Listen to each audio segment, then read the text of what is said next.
Peace, everybody. Peace, peace, peace, peace. I see. I love, again, I love having people here at the start instead of talking to nobody and hoping people show up.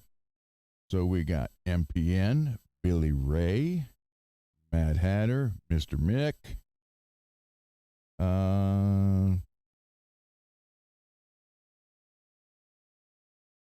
Cheryl for Freedom. Hey, Cheryl, look here.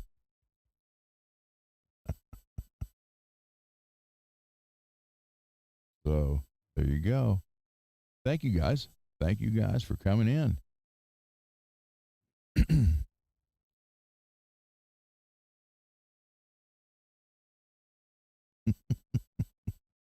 Glad you like the hat. Glad you, again, got the U.S. map under the bill. So, all right, everybody. Thanks for hanging out. See you later.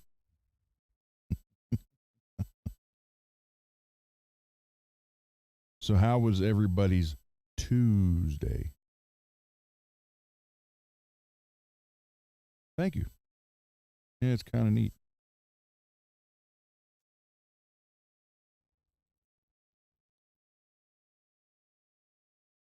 Great show today. We haven't done it yet, MPN. Hey, Steve. Not much. Not yet, anyhow. We'll be here very shortly. I have Garguts' guitar to take apart, and I ended up cutting my finger, which is my string slide finger, and so when I take Garguts' guitar apart, I will be wearing gloves. I do have Dave's Epiphone Les Paul bass here to work on over the next few months till he comes back. And I got another bass that showed up today that I thought was a brand new bass, but it's not. It's new to him, and it's a Fender Precision, and it's somebody's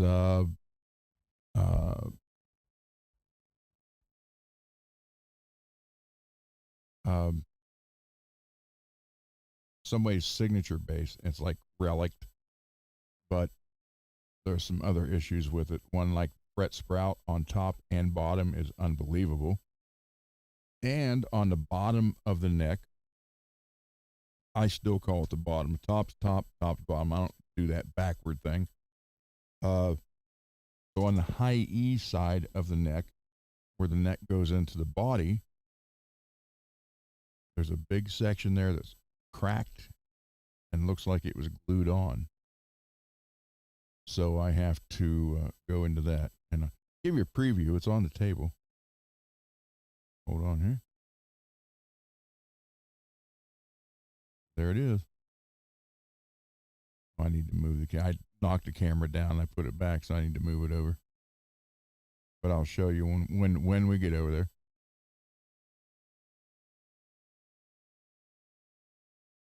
So, and I don't know how well the camera's probably going to try to correct it again. But look at the green monster in the rack. See, in person, it's really glowing. On there, it's kind of like flushed out. But you can see it there, second from the end. Sunburn, green monster, and then the green. So all three Charvels there are together. And then the white Charvel soloist is there. So you get actually what? Four Charvels in that rack. So, hey, Greasy.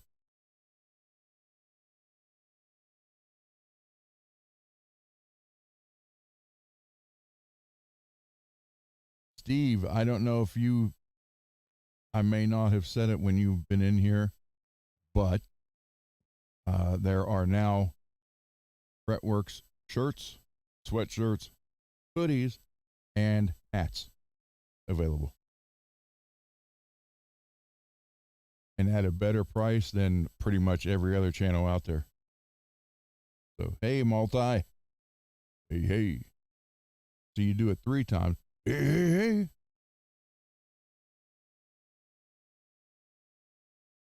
Most of you probably don't even remember that cartoon. So, but that was,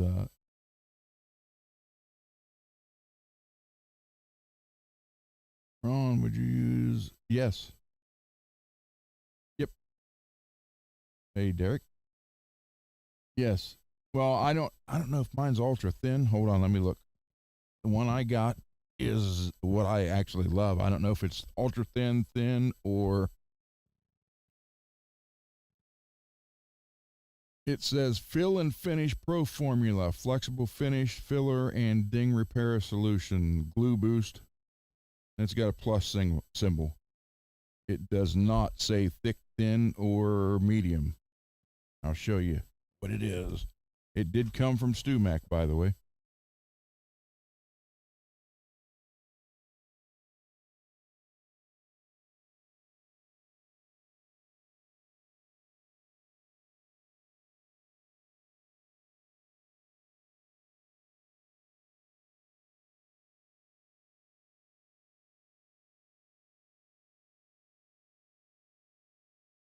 Stuff works miracles. I'm just saying, make sure you let it dry before you start scraping it and bringing it back down.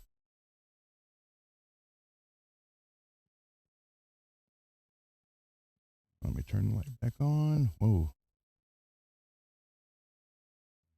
A little better. All right, there you go.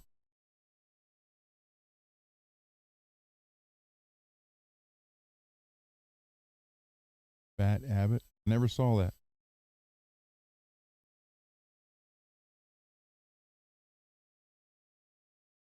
No, I don't know. I never tried the accelerator on this.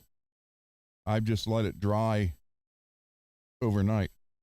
Ron, did I see your question? Let me go up and look. Wrong mouse.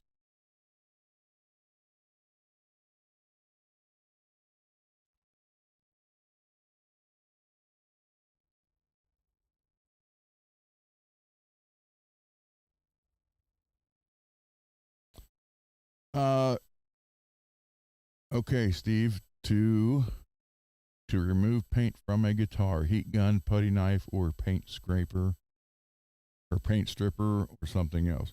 What kind of paint is on it?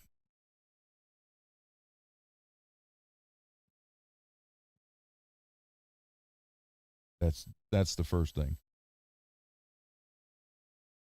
If it's a real thick, like it was on that Telecaster I just used I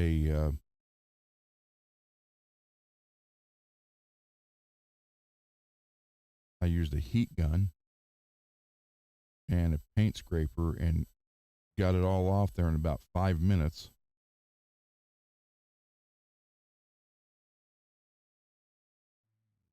Go, where to go, where to go.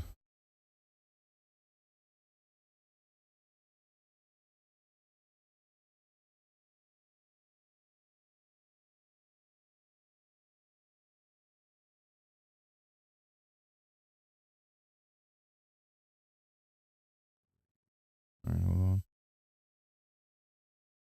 Yeah, like you look like this. A lot of it came off in big sheets.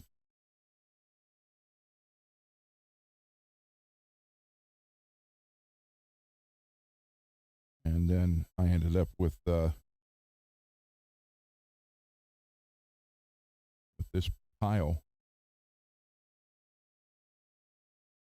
that was with a heat gun. Literally took, well, actually under 10 minutes.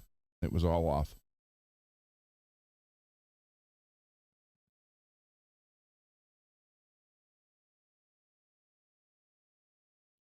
Chinese Epiphone.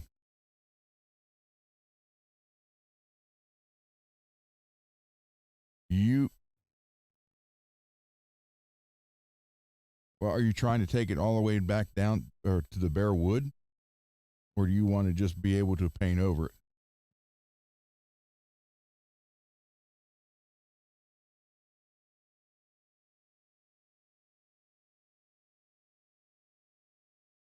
I mean, I usually, if something like that, I'll use the heat gun and the scraper.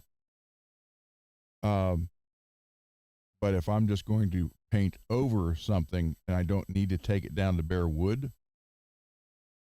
then I'll just sand it down and prime it and go from there. But I do sanding more than anything.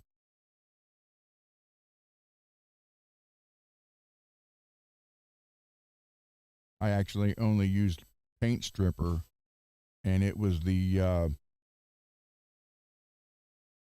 I forget the name. It was like airplane paint strength paint stripper, and it was a mess. Fix some dings and repaint it. I mean, you could try the heat gun if you want to, but if it was me, I would, well, most likely I would sand it, get it all sanded, do some spot filler, and then level sand it with a block, make sure it's right, reprime it, make sure everything's okay, and then lightly sand it and go with the paint from there. Because a lot of people forget, if you take it down to bare wood,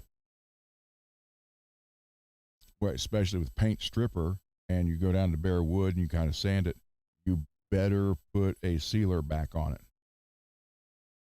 Most people forget that, unfortunately. But if you just sand it and you don't take it all the way down to bare wood, there's a couple bare wood spots. That's one thing. Usually primer. If you get a good primer filler combo, that will take care of that. But then I'll prime the whole thing. Then wherever there's dents or scratches, if I can't get them out with heat, like with the soldering iron and paper towel, then I'll go with that 3M putty, the real thin glazing putty, and get it filled, sand it down again, again using something flat surface, and then reprime those spots, sand it down lightly, and if I have to reprime the whole thing again, I'll do it, sand it down lightly, then put the paint over it. So it'll end up at one point in time, but I guess it all depends on what color you're going to use. Because some paints, when you use them, you are going to want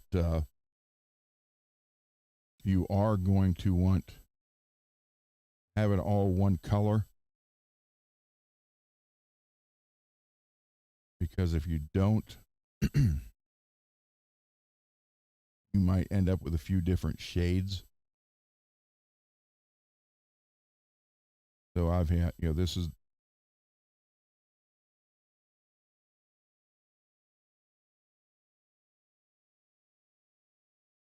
like this was the candy apple red base, because like I said, it was a red already, but I had to fix all those spots you see on it, and then actually here is MPN's Cosmo, because I filled in all the holes for the back plate screws and the pickup screws and everything. Then I would let that dry, block sanded it all smooth, then reprimed the whole guitar before I painted it. So, hey, Ian. I guess it just depends on actually what you're trying to do and what color and all that stuff. Like on the base that MPN has now, I had to do one spot of repair on it, but after I got it done, dang it,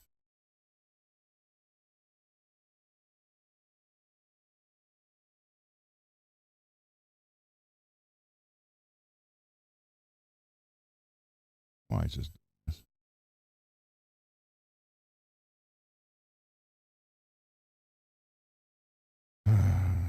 Last update on this phone screwed it up.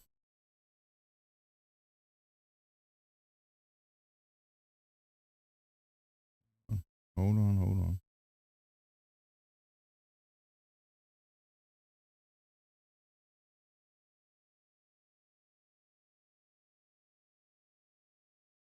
But the base that he has now, um,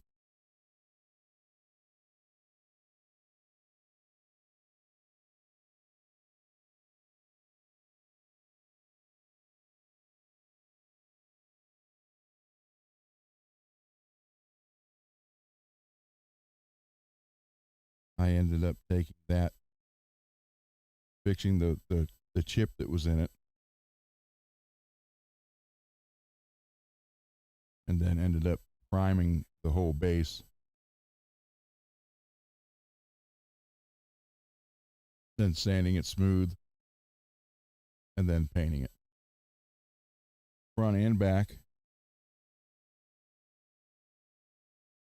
Here's the front.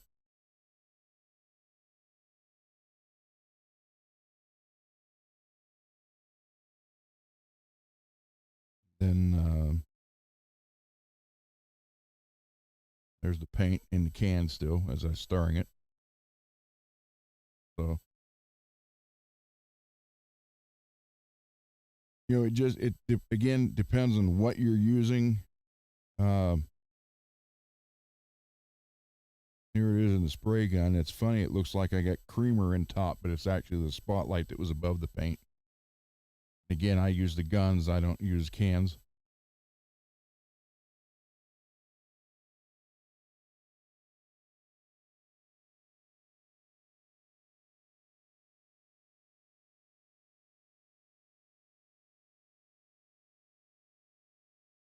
Then that was like after the second coat.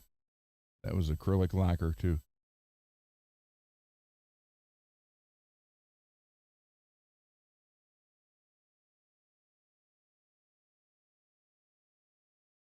So it actually, like if you're doing a light color over a dark.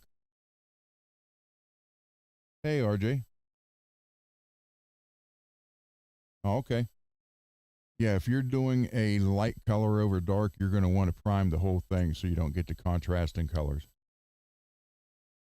Because you'll see a lot of people where they do the touch up work or repair work, they'll go ahead and paint just that spot a couple times, then go over the whole thing and try to blend it together. If you just prime the whole thing, we're talking guitar, not a car, so you're not wasting unnecessary primer. Excuse me. So I just reprime the whole thing and make sure it's all one color when I paint over it.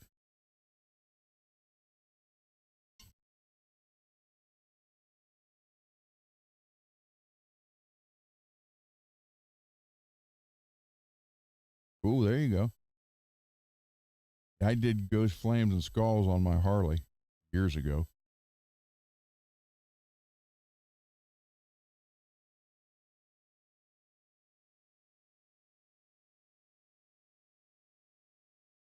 So it's good to be able to do that, man. It really is.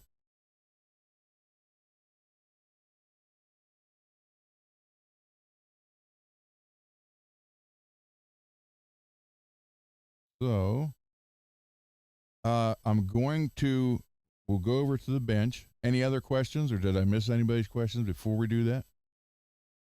So we're going to go to the bench, and I'm going to work on the bass. I wanted to show you the bass first, but then what I'm going to do, I'm just going to take Garguts' guitar, the neck off of it, and see what I'm getting into, and then I'm going to set it aside and put the bass back up. So.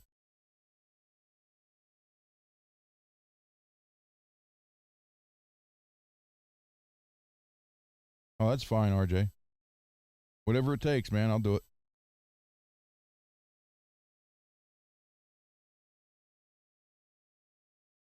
Yeah, I don't care. I don't care what needs done to it. I'll do it. Hey, Brian. So yeah, I told you I'd do it, so we'll go for it.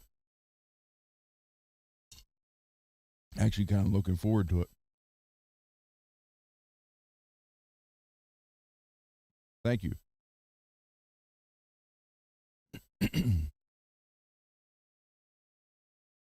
So, any other questions? Yeah. Well,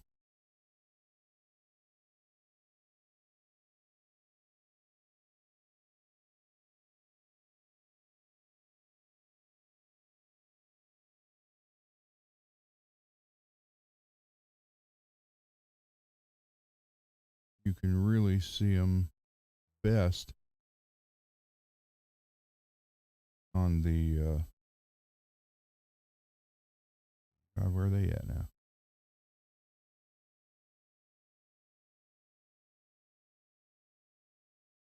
Swear to God, I make albums in here, and then it gets worse.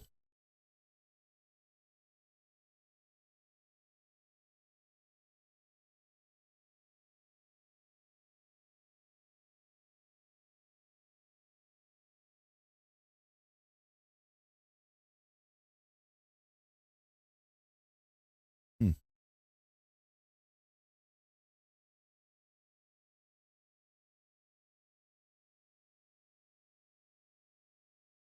Now, I never would have dreamed they were that far back. Or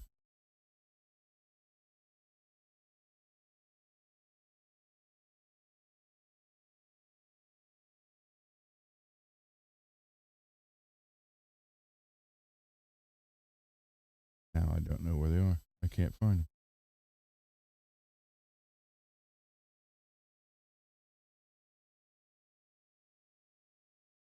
Way too many photos on the phone. Way too many.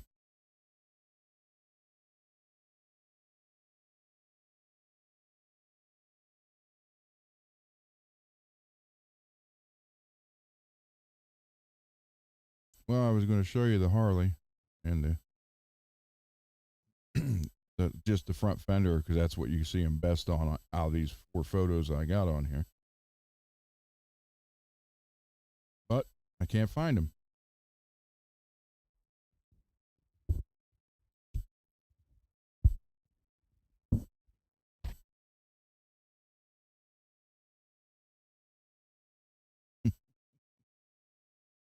Oh my God, crazy, crazy, crazy, crazy.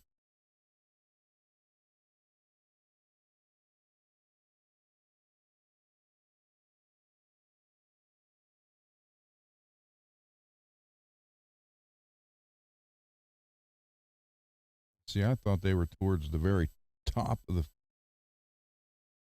I don't see them anywhere now.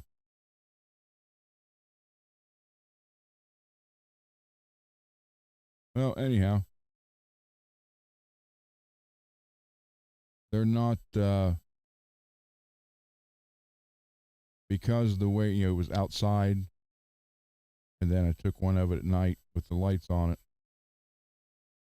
But the front fender, you could see the ghost flames and the ghost galls.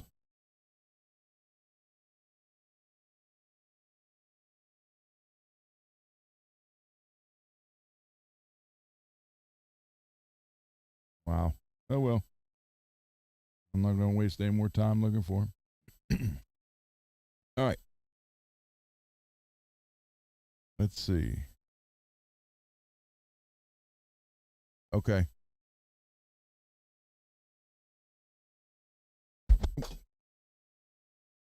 this doesn't make sense.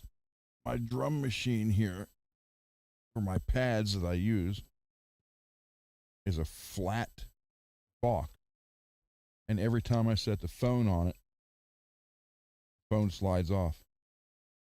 Oh, that's why.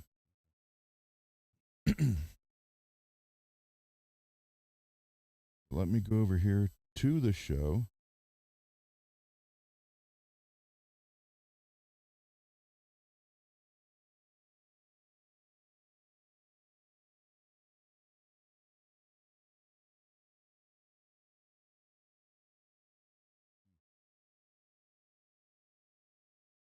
And then we'll go to the bench.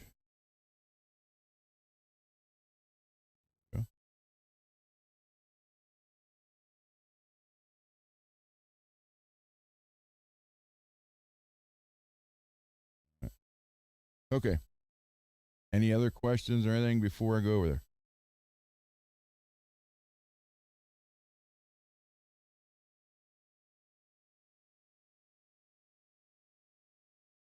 Switch cameras, then we'll go over there.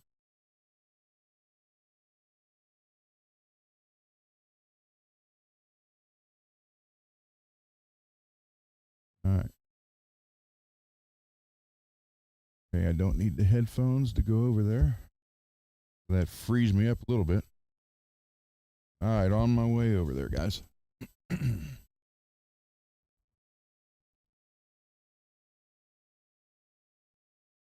So I'll show you this bass real quick.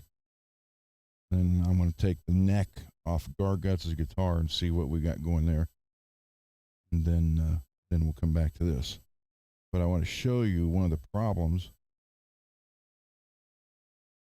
because the guy who bought this, or the guy who sold it, conveniently left out one angle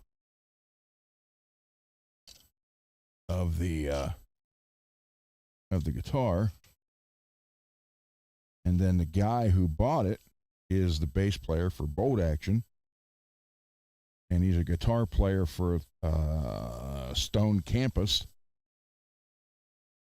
And he went and bought this, and I guess he drove quite a bit of ways to get this. And he was just so excited to actually get the bass.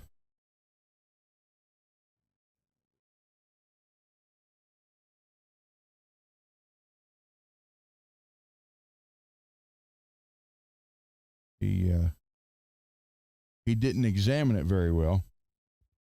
So look right there. That's not a chip in the paint. That's actually broke off and re-glued.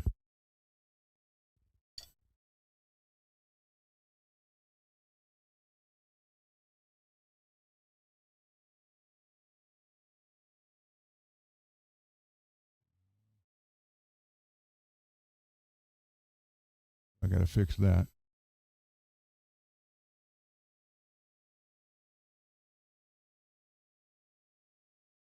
But it's somebody, I don't know who.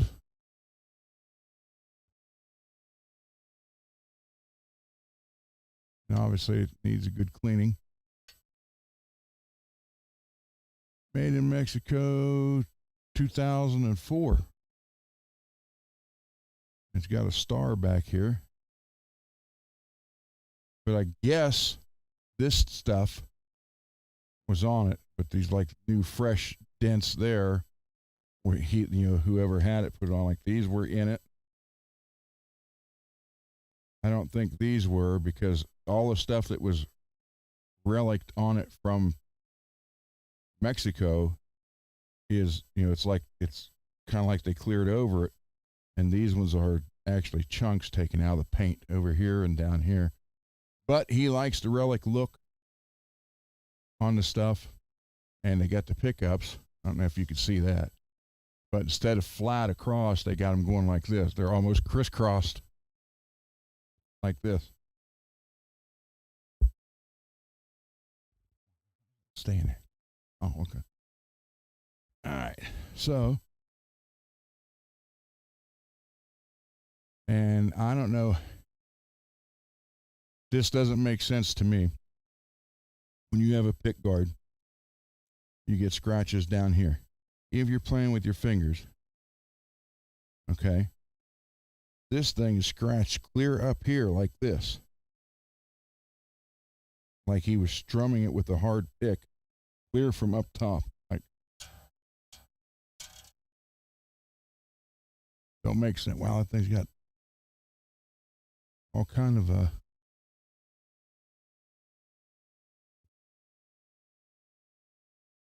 feeling to it.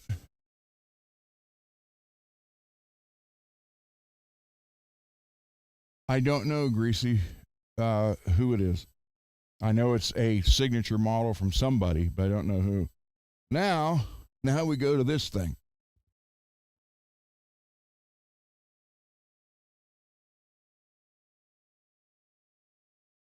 So I want to take the neck. I want to take the neck off this real quick.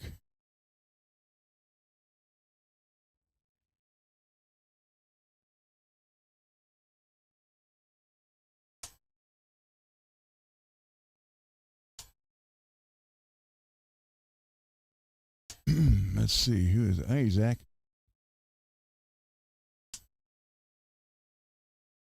God dang it. So probably the first thing I'm going to attack out of this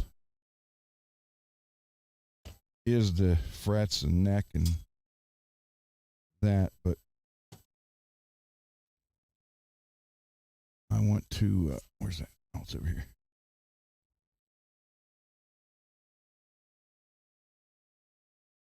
Get this out real quick.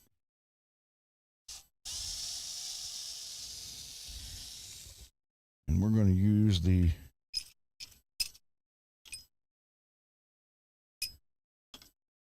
deep dish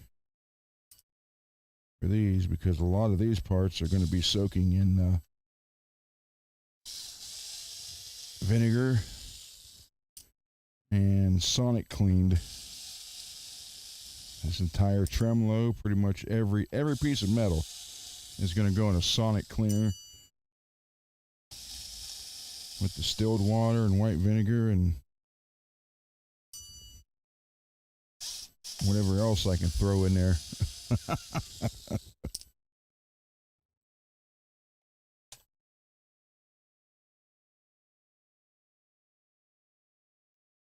Wow.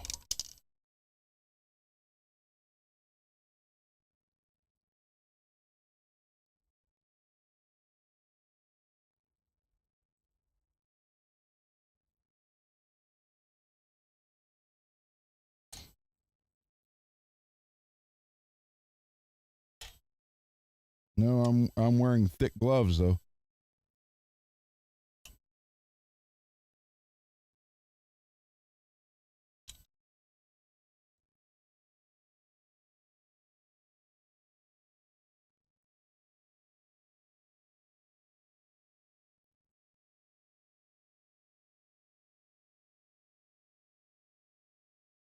Yeah, all this stuff is going to get soaked.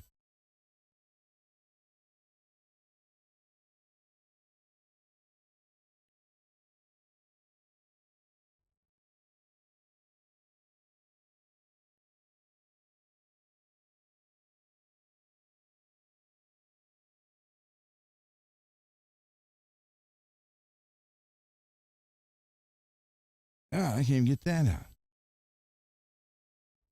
As long as there was no scorpions in this thing, I'm fine.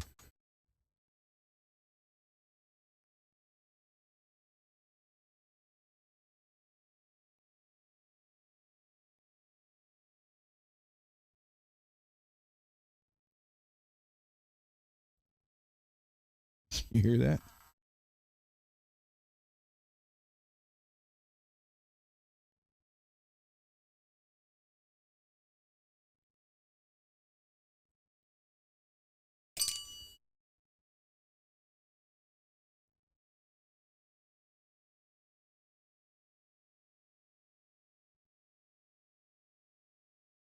Yeah, I might just end up doing that.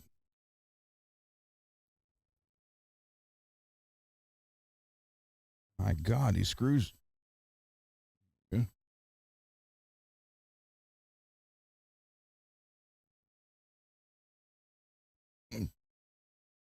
Look at that. Not wore, they're just rusty.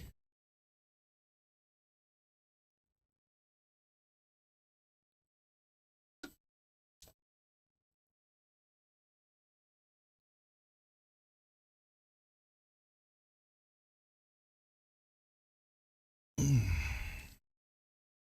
13.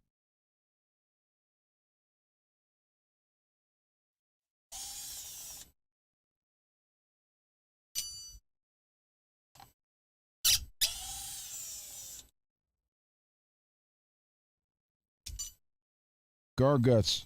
I don't know if you're in here or if you're going to watch this later, But I'm going to tell you the same thing I told Alex. Take care of it when it's done, because I'm not going to do it again.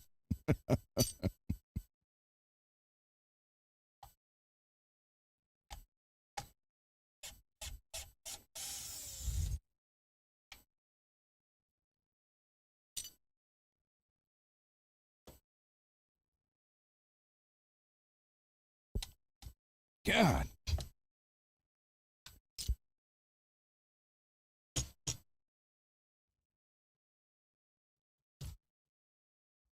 Yeah, look at the headstock.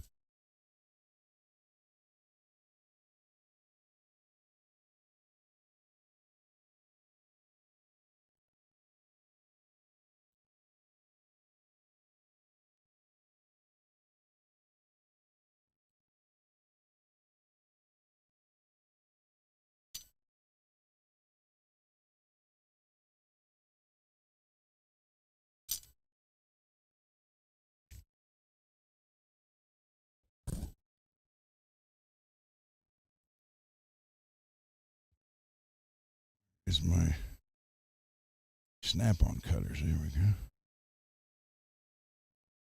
I've had these since 1990. Still the original ones.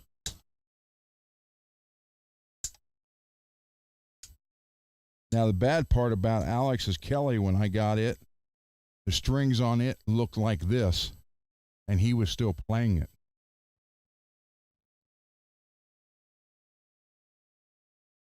Alex doesn't, well,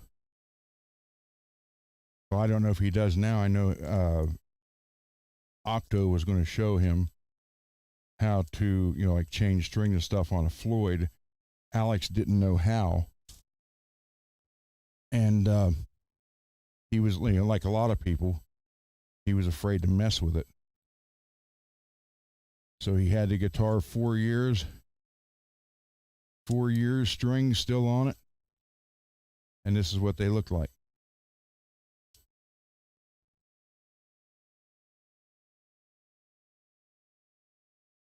But I see Garguts does string wind like I do.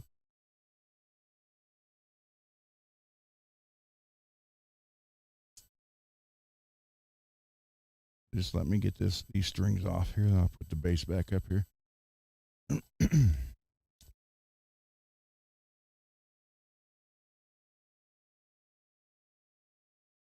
Come on.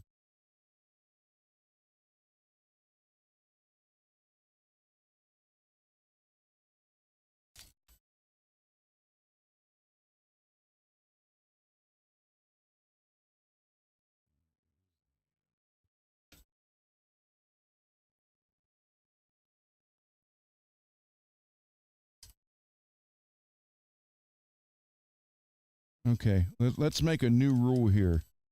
Anybody in the chat that sends me a guitar to work on, if it looks like this, clean it first. Please.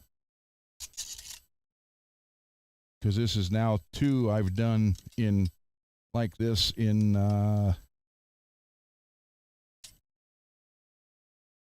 5 months.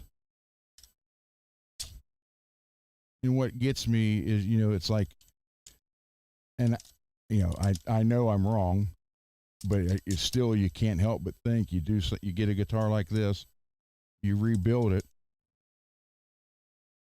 and, do either whole paint job or custom, little bit of custom work to what was on it, like I did Alex's. And, the first thing I thought of is, man, they're just going to stay, is it going to look like this again in a year? And I told him, I said, man, please don't let this happen again. So Garguts, if you watch this, once this is done, do not let this happen to it again, please.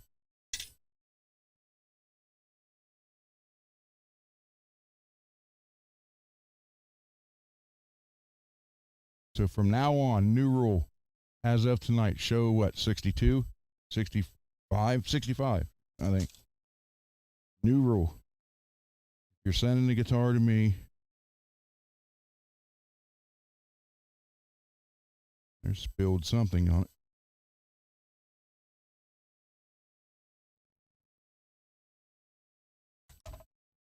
Do not let it look like this.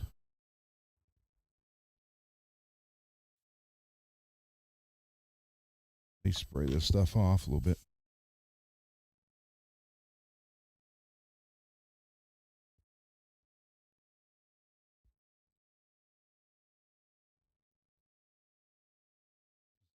Alex's was bad. This one's worse.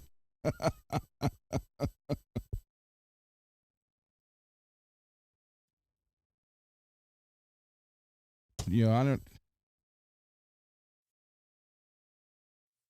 When you do a complete rebuild, paint and everything, electronics, neck, frets, you name it, there's a lot to it, man. A lot of time invested. And you would think that you'd want to take care of it.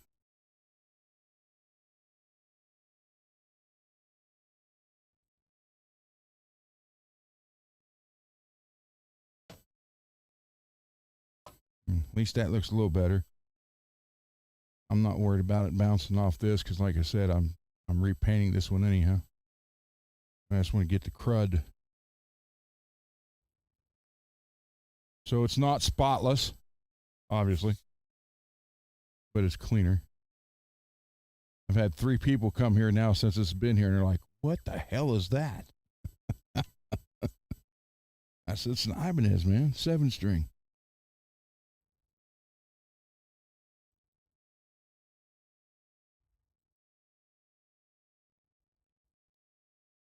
All right, that's a little better. Put this back down here. Get this headstock real quick. Yeah, look.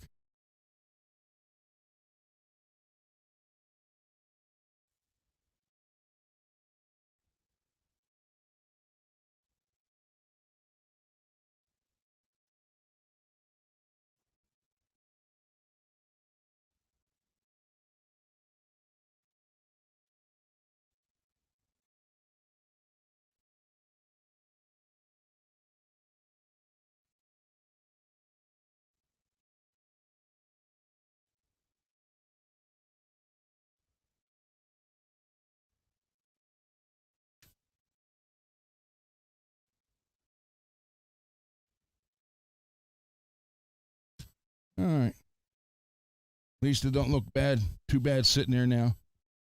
Now let me clean this up real quick. Let this soak. Put all this over here so I can drop it in a sonic cleaner with the vinegar.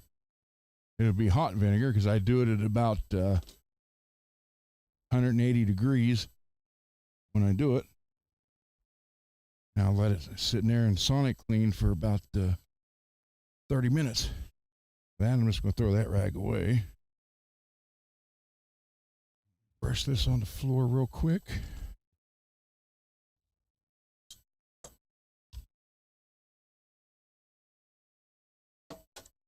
So sorry guys, hope that didn't gross too many people out.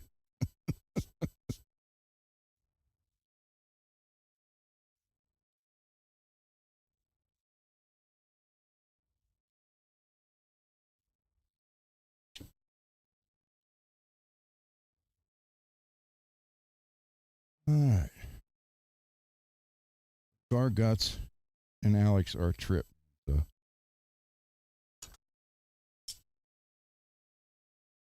Now let me do this real quick with the Dyson.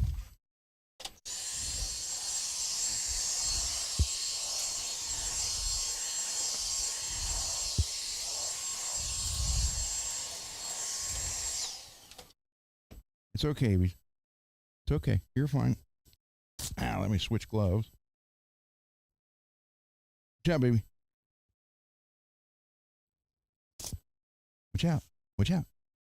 Good girl.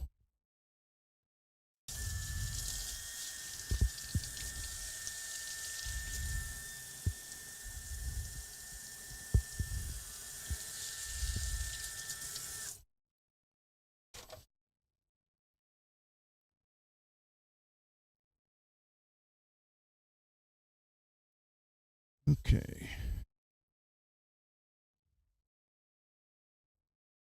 Now, put the base back up here.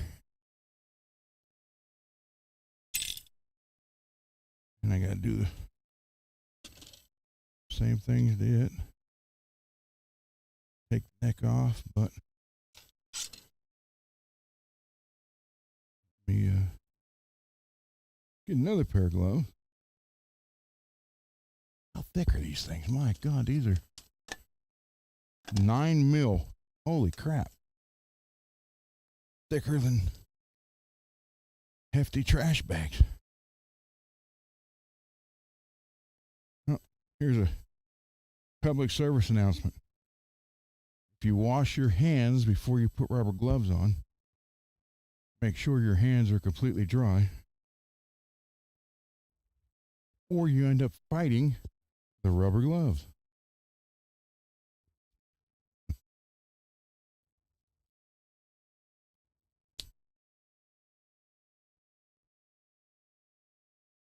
These are even extra large.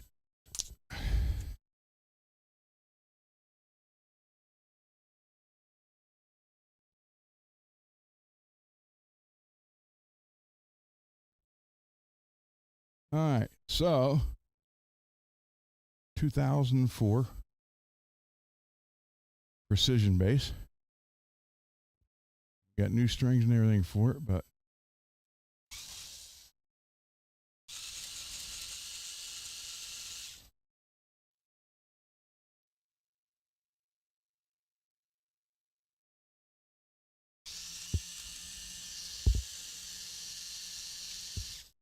these strings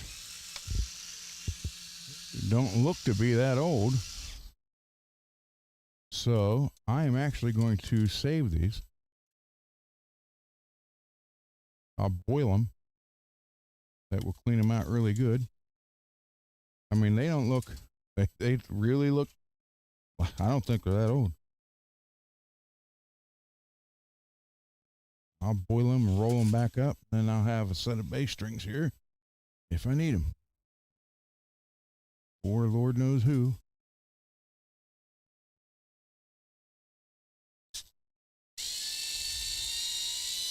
Because that's funny, out of all the stuff that I've had that was donated, I've never had. Let me think before I say it. I've had bass pickups, bass necks, and a bridge, or 2 bridges, but I've never gotten any strings. And I understand it. Oh my God, they're what, $45, $50 for a set? I think flat wounds are even more than that. Then again, I'm not a bass player. As Dave proved to me when he was here this weekend. Because he heard that song, and he's like, okay, you're doing good, you're doing good. You could have did better than that. I'm like, Dave, you've played bass, you've played bass.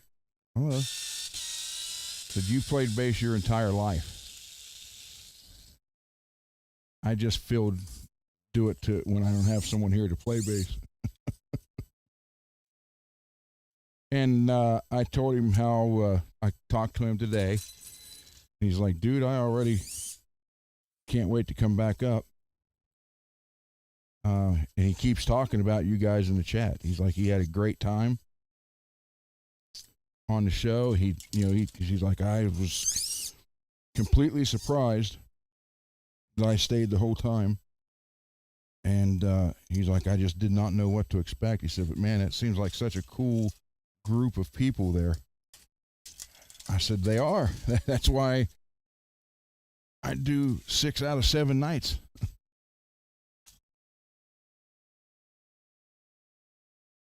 So he is actually I think he started today or he's starting tomorrow. His wife's helping him. And no, it's not Cheryl. And they are going to redo his studio because he kind of lost uh, um, interest in it because he wasn't doing anything really, and it had been so long since he'd been up here, and now he got back into it big time with the. I mean, he's hooked on One Night Eternal. He is freaking hooked on that song. But he also knows the story behind it too, so that'll get cleaned. Nice bridge, actually. So, okay.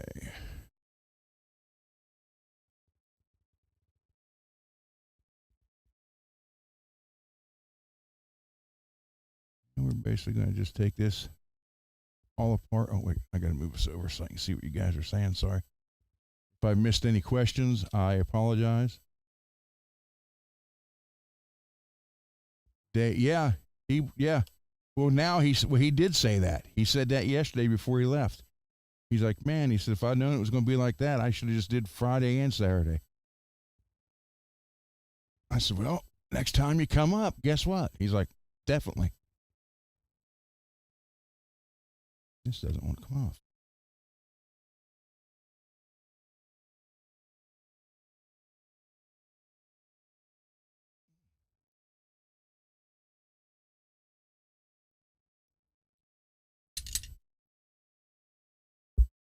Oh, I thought that kept turning there for a minute. Oh, man, that's went around pretty far.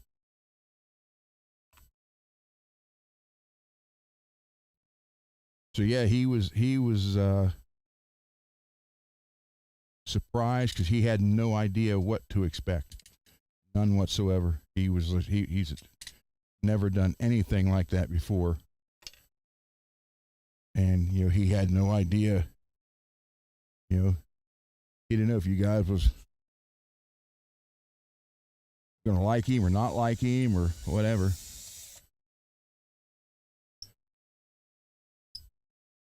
I said, well, I'll tell you what, Dave. I said, this group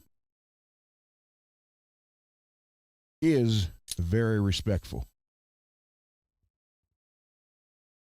The only thing he complained about, he's like, yeah, now I wish I'd have used the headset mic like I'm using right now because I got two of them. But he wanted to use the one on the shirt because he's like, man, I listen to that and it's like I sound like I'm a Minnie Mouse.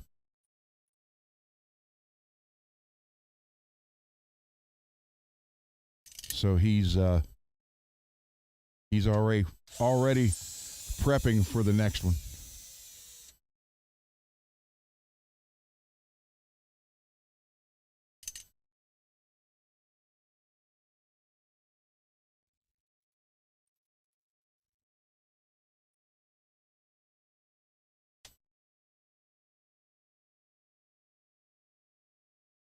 He's like, man, what if they make fun? Because he's kind of got a little southern draw. I said, there's people in the chat that's down south, Dave. Don't worry.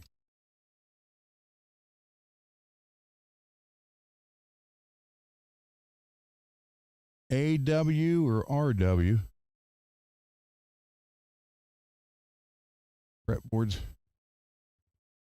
dirty, frets need polished, and the ends, man, it's like,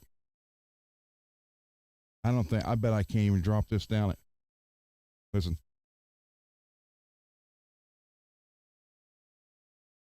Every fret. Yeah. Catches on every fret. See right there. So there's that. I'll do that last. Get in here. Don't need this one now. And I do, all my DeWalt tools are 20 volt, except for what I use on guitars. They're 12.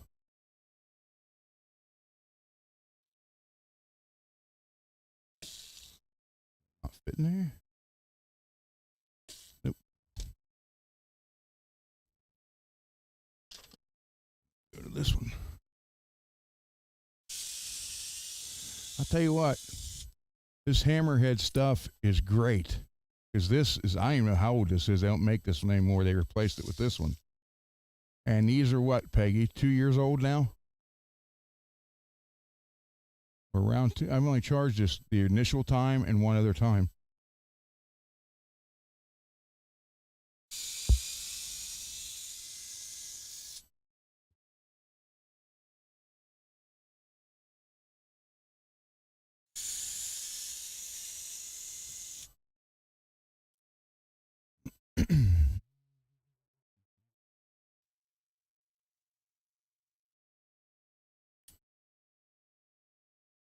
Peggy's been around pretty much as long as I've been on, for 3 years, a little over 3 years. So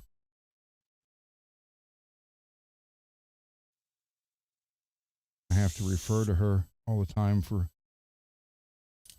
wow, I actually like it without the pick guard. That's actually kind of cool. Yeah. Rust, everything. Why is everything rusted? Has anybody ever heard? Well, around here you have to have dehumidifiers. I know out there in Phoenix you guys have to have humidifiers.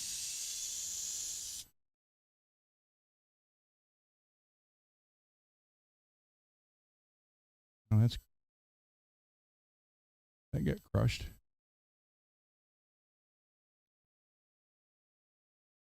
This size pots. 250K pots. Cool.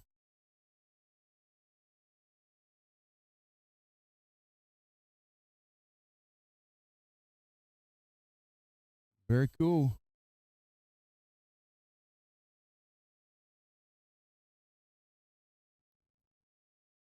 Wow. That's barely. There's your ground to the bridge. What I usually do with this is I'll peel this back. That gets pushed in the wood more than sticking out of the wood. I'll peel this back. Then I'll actually, how deep that is. That wasn't even touching the bridge. So I'll pull this back, cut about probably twice as much, up there, black coating off of it.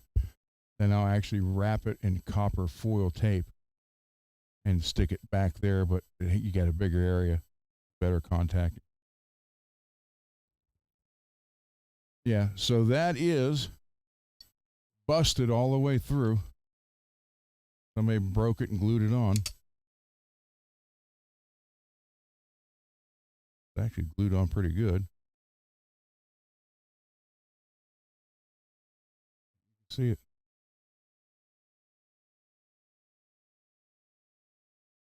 And it was funny, I guess, because in the photos he looked at to buy this, it never once showed that. And he'd driven so far to get it. When he got there, he's like, whatever. Oh, there's some natural cracking. Road war. Right there, stamped in the body. Road worn.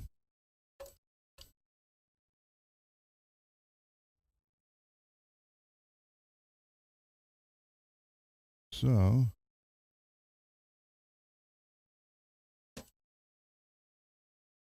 spray the pots out. You know what might work on that better? Right here. Polish side. Let's do smooth them out.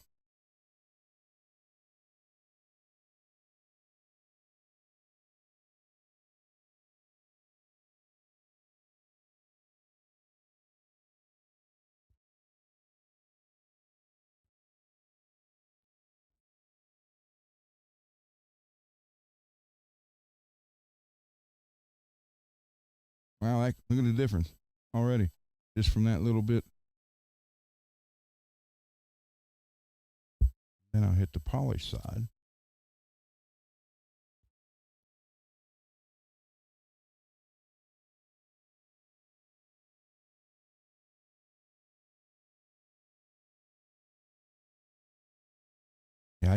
Around here, you have to have dehumidifiers, and I usually keep it right around 40.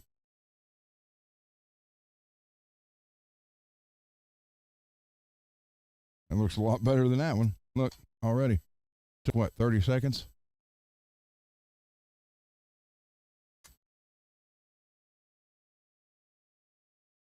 So I'm not using the coarse stuff, using the smoothing and then the polishing.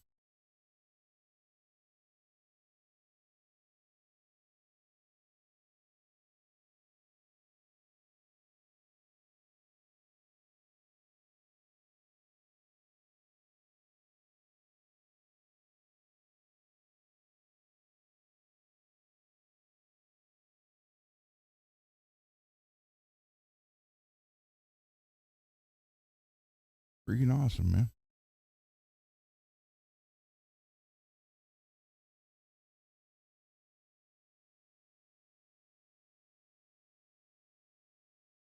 Yeah, those are cleaned up.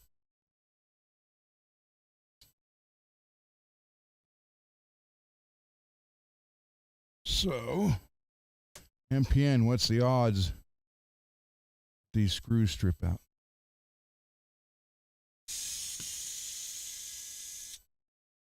Although these are bigger ones. I don't know if these are the original.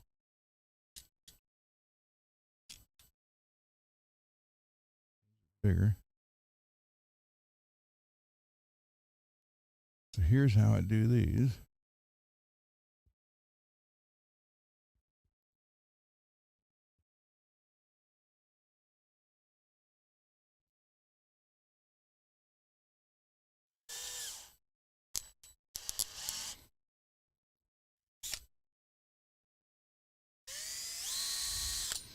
Scotch Brite.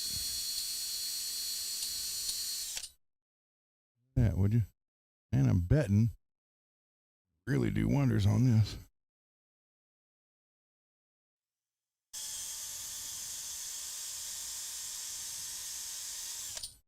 Oh yeah.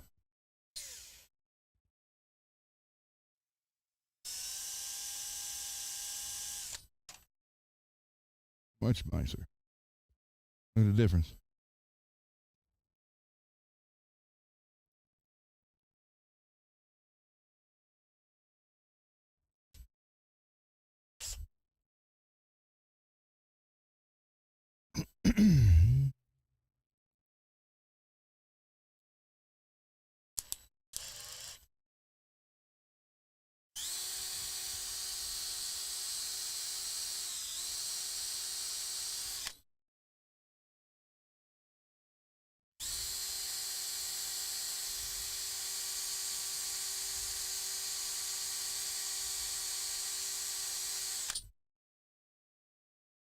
Dang it. Gets them right now. But where's the cover? Yeah. Covers are filthy.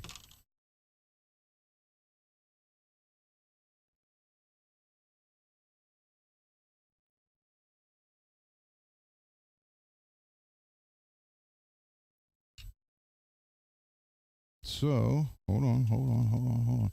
I need to turn the fan on for this way.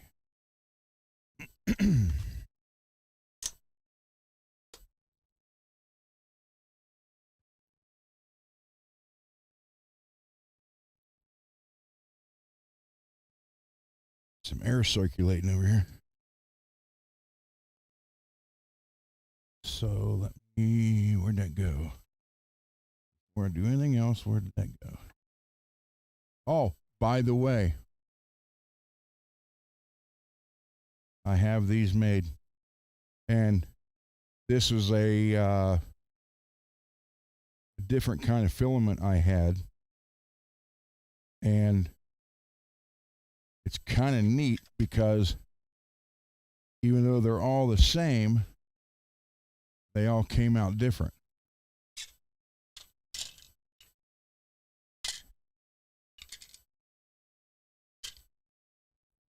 And like one side, the handle looks black, one side it looks like a greenish gold. Same way, the bar, if you look, the dark here and the goldish, same way inside, because these actually print standing up like this. So I have, Mr. Mick, I have your 3 ready to go. And Mad Hatter, I promised you 2 more. So that leaves 5. 5 of these. They're wide, and it's the newer style that the paper just goes in. Fold it so to go in there and wrap it, and it just kind of goes right in and around and in place. You don't have to take this off or the rod out on these. So if anybody's interested, let me know.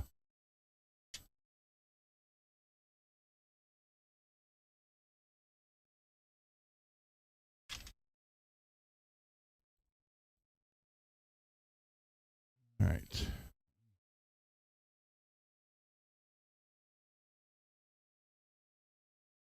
Yeah, there's road worn and then there's just dirty.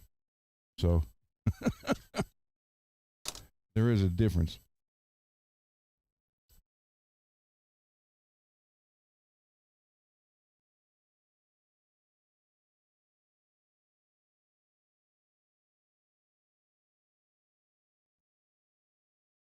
Yeah, they're kind of neat. It was, depending on what you print with it, it would give it that effect.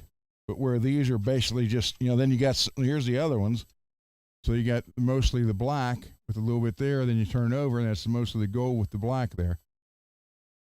So it's kind of neat how they go.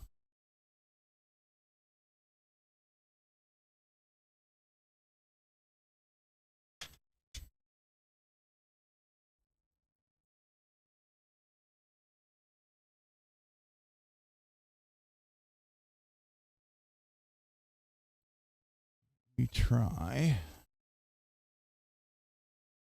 this. So the printer, I just have it printing those right now in wide, and it's just basically been running. Each one of those takes about 3 hours or a little over 3 hours to make each one of those. So if anybody's interested, I'm not selling them, but if you want to order a thing of filament, and you can get it as low as $12, and then I will send you a set of 3 or 4, and then if you want a couple more, I'll make them with the filament you send.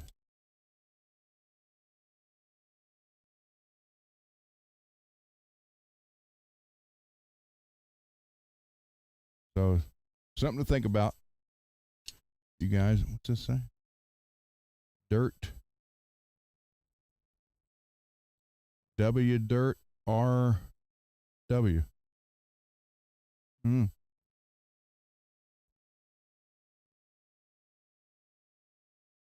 Shut up. Yeah, I can get to them better.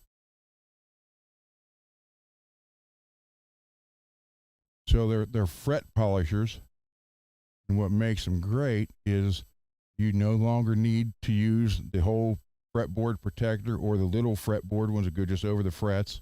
You don't have to tape the fretboard up anymore, nor do you need fret polish and felt pads and a Dremel tool or a drill. You use this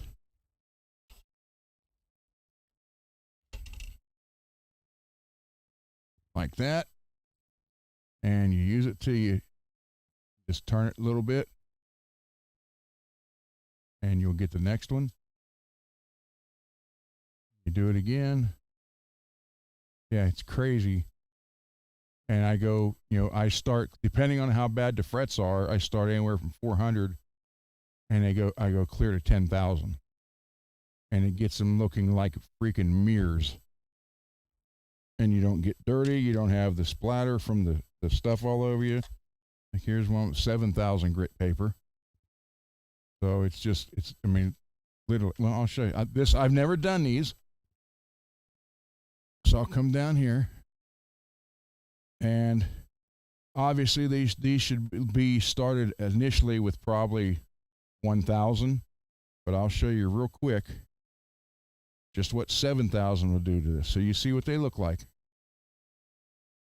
Kind of dingy, gray and dingy. I'll do this third one right here. Just with 7,000. No, the higher grits. This is all you do, man.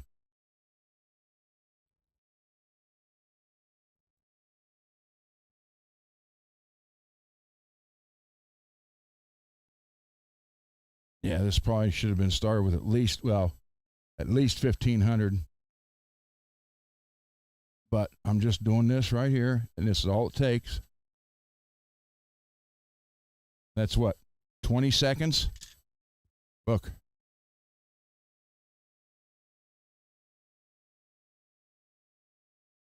$20 seconds time. And that's without doing anything, the harder finishes first, or harder paper first. So, yeah. A big difference. No dirt, no stuff. That's how quick. And again, I didn't come up with the initial design of this. I've refined it some, but I didn't come up with the initial design. And he puts it out there for anybody to make, but I don't think he wants people making money off of it. So I do not sell them. But if you just replace the filament, I'll make them for you. And then we're good to go.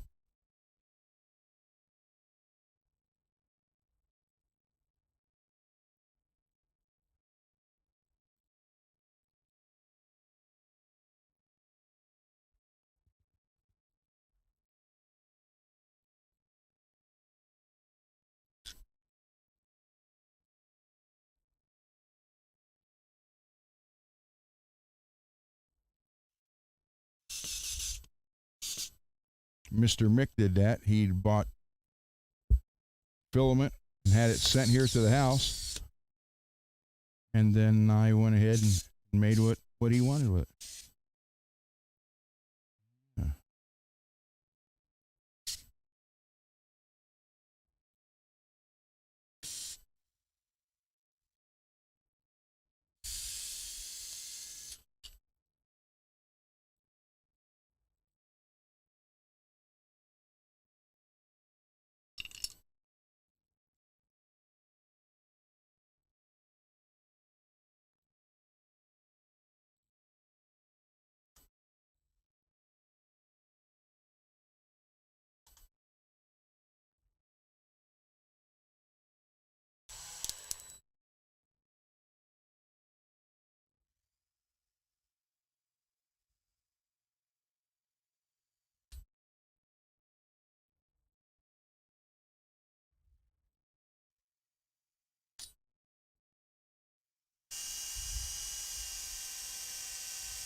Again, clean those up.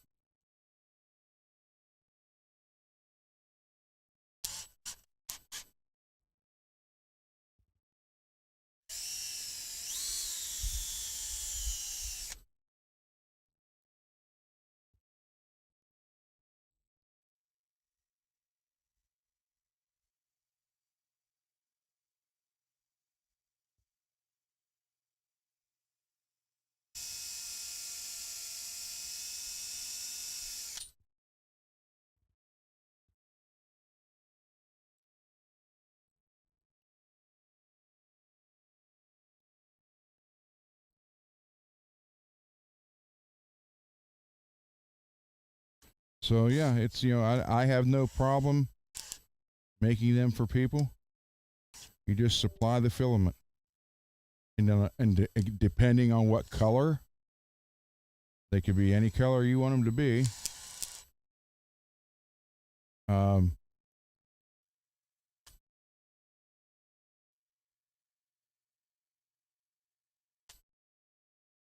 Depends on the price. You can get them as low. Sometimes they go on sale, like the black. If you just want plain black, it'll go on sale for like $9 for a spool. So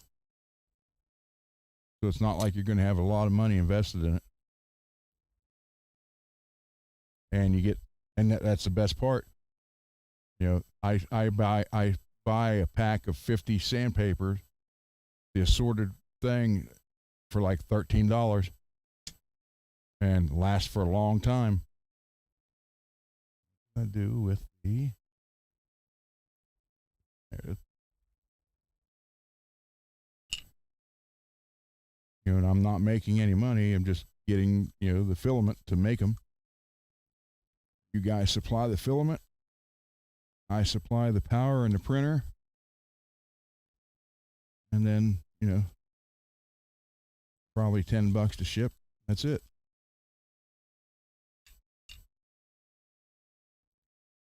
So it's something to consider if you want them. They do come in handy. They really do.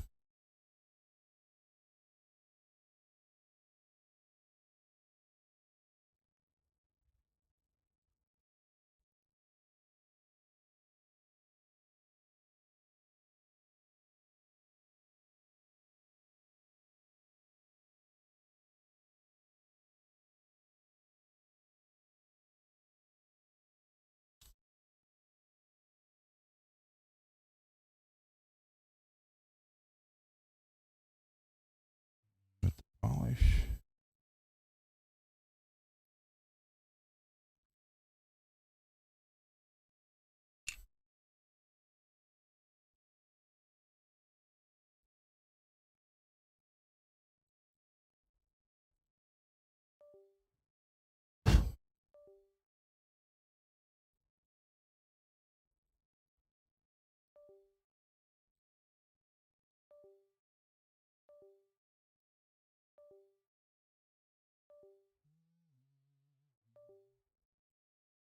What do I do with this?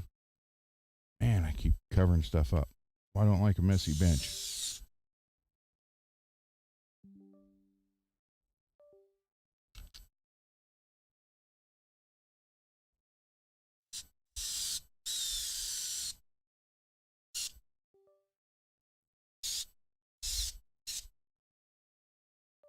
All right, there's that. Now, don't need this out here yet, because I'm going to do the frets. I'm actually going to do 1,000, 1,000, 2,000, 3,000, 5,000, 7,000, then 10,000. It looks like it's got all brand new frets on it. Okay. So, yeah, that is so. You see the scratch? That's on the top. That's like going like this. You see the scratches? So what I want to do, see if I can get a little bit of that out of there.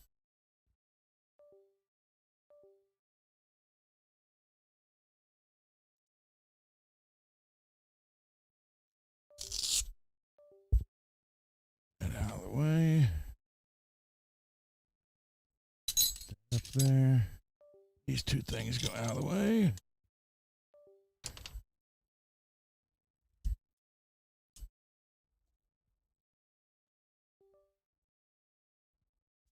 And again, if you guys want your Fretworks t-shirts, sweatshirt,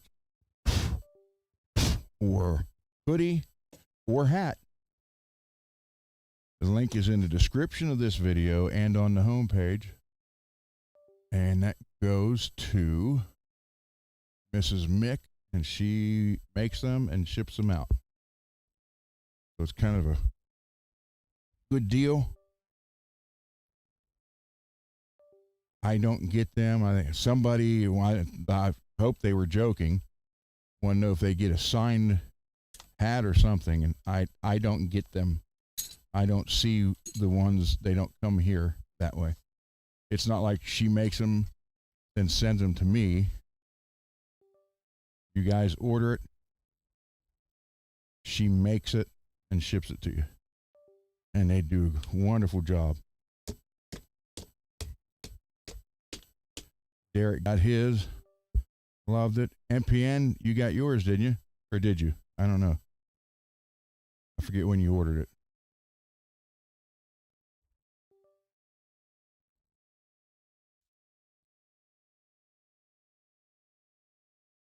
I know MPN ordered one.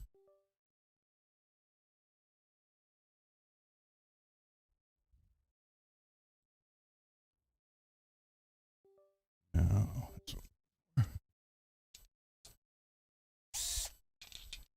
I'm going to see if I could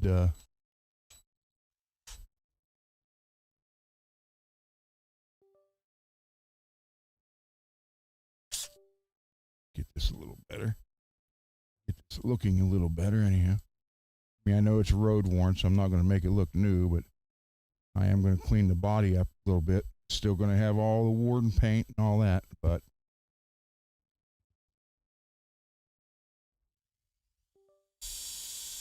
remember, when you do this with any power tool, do not stop in one spot.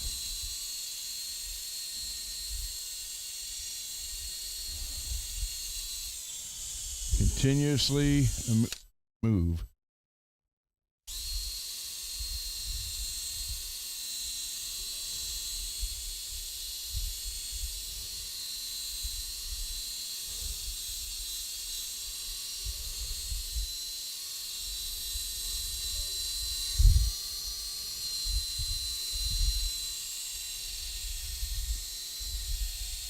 So I'm not going to work to get rid of all those scratches on top. It'll just make them look not so prominent, I guess is what I'm trying to say. They'll still be there, so it won't look like it's a new pick guard. That one. Go to the softer pad.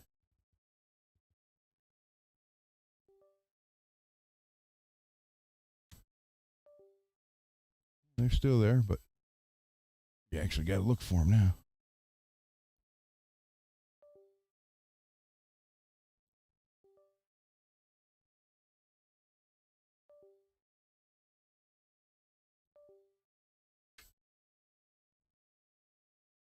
Now we'll go with the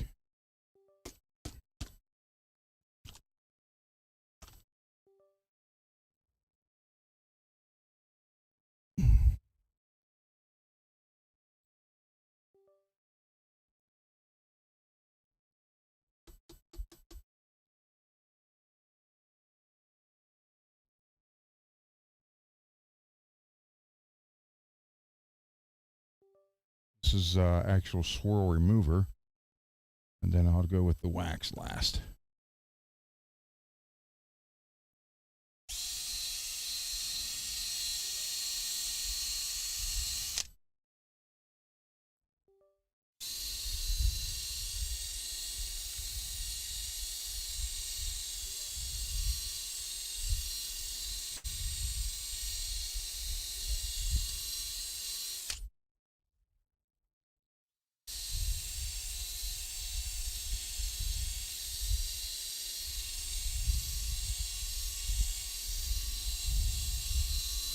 I mean, you could literally sand this with a flat pad. Excuse me. You could sand this with a flat pad and go up to, like, 7, 8, 10,000 grit, and then buff it out, and it'll look like a brand new pick guard. So we still have the markings on it. They're just not as prominent, and it does look better. So it's not like it's brand new, but at least it looks like, you kind of took care of it. So then we'll go to get rid of this pad with the wax pad. A little bit of the wax.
with the wax, nothing else, no rubbing compound, none of that stuff.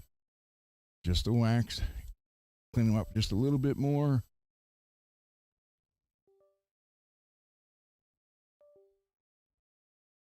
Those do look a lot better.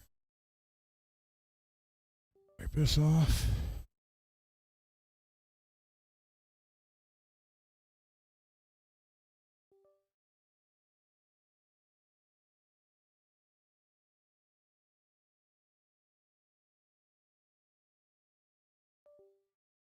There we go. Still got the marks in it. So it's still road worn.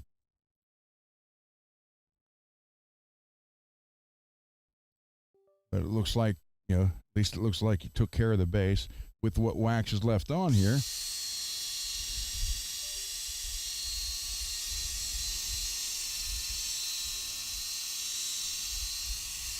I don't want to go too much because it's obviously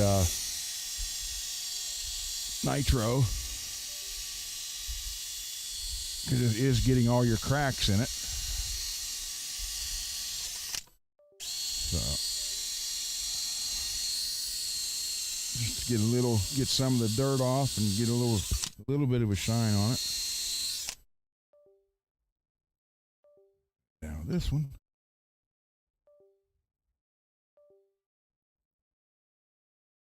Spray the pots out. Let's see. That back on it now.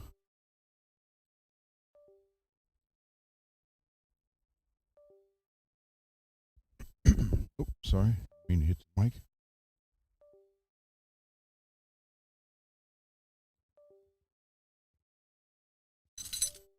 Fridge doesn't need cleaned. Are these rusty? They're not too bad. I know he likes the worn down look, so I'm not going to polish these or change them out. They're not too bad. They're just dull. They're not really, they're not rusted.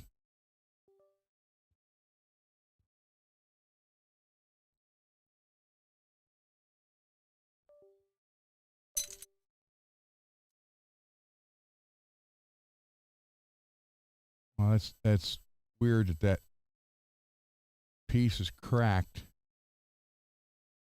here. Exactly, the pick guard ends right there, and that's where it's cracked all the way off. I'll put a little bit of glue down in there in the crack, because I think they just glued the bottom and this edge, because there's nothing here.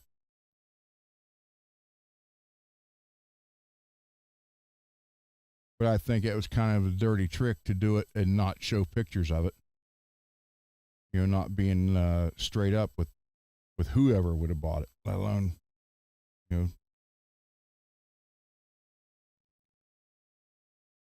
But I guess it takes all kinds.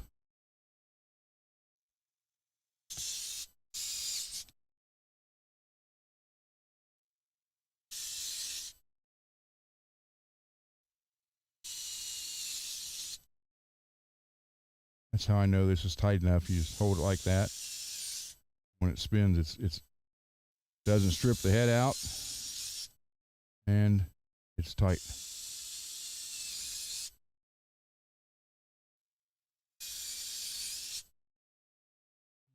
There's that.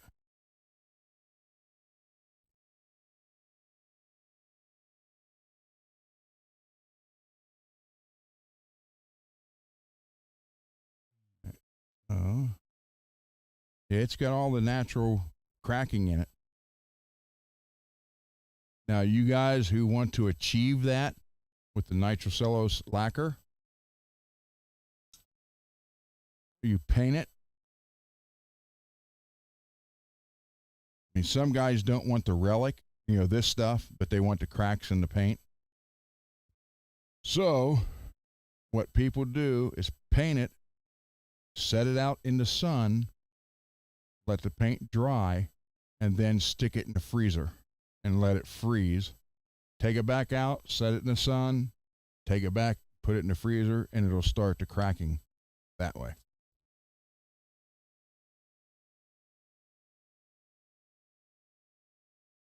Or some, I've never used the heat gun, but I know some people try with a heat gun and do it. And I don't know if I would try that. So there are different ways. Here's what, again, what I'm doing with the bridge ground right here. So we get good contact.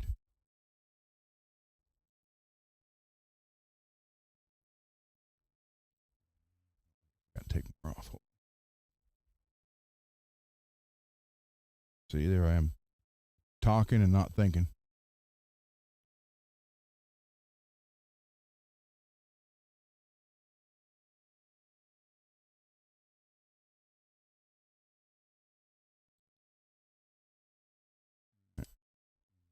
Pinch this around. Like that.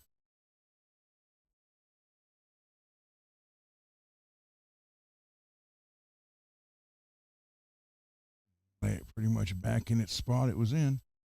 Just make sure it doesn't stick out underneath.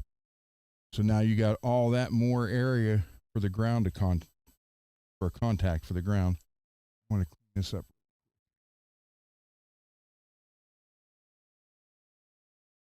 I can do that.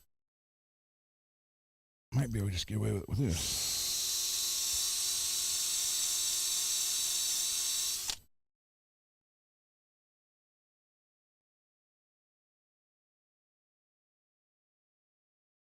Or not. And let me spray it. Spray it and scrub it with the brush.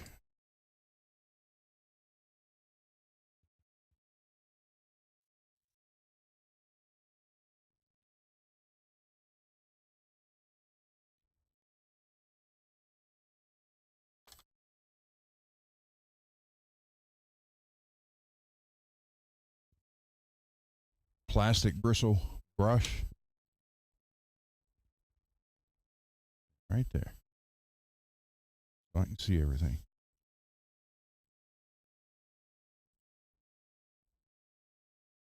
I know the intonation on this was set perfect already, so I mean, not that it's a big deal, but he's like, oh yeah, the intonation's already right there, and blah blah. We got it. Don't worry. If it moves, I think I know how to adjust it. I'm not sure, but we'll try.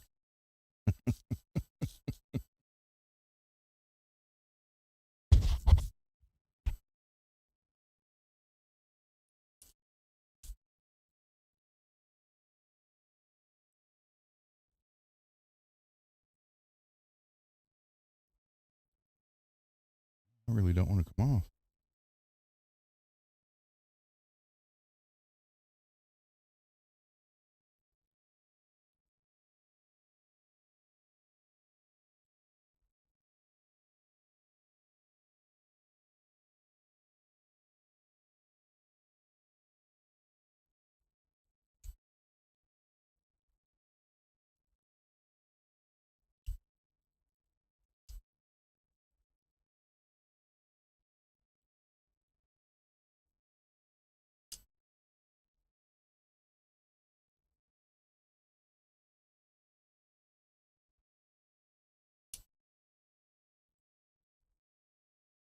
Hmm.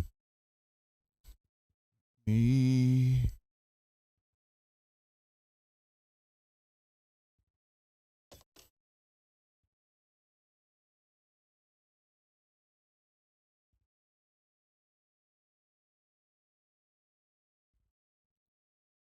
Some of this stuff I moved.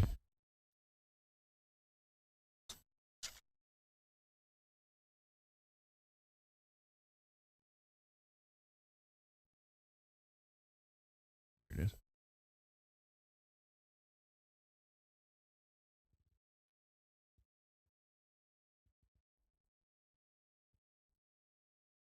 So, oh, by the way, Derek, if you're still here, I told Dave you had some bass questions for him, and he said that would be really cool.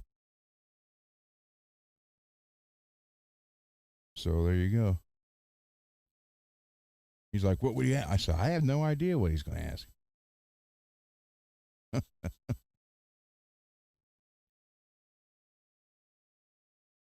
Said, I don't tell them what to ask. You know, they just.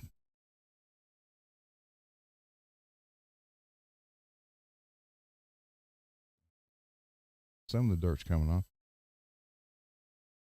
So, you know, we're talking about stuff. I said, and I always ask if they have any questions about, you know, actual guitars or gear. Well, in this case, bass, whatever. And then I said, so you never know what they're going to ask.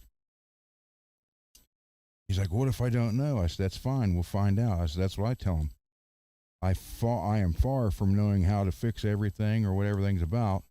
I said, but I've always told him I won't lie to him and pretend like I know what to tell you when I don't. And we'll find out what it takes together. And he's like, dude, that's pretty cool. He's like, I can see why they hang out. I'm like, well, why lie? You know? Why tell people you can do all this stuff when you can't? Because sooner or later it comes out.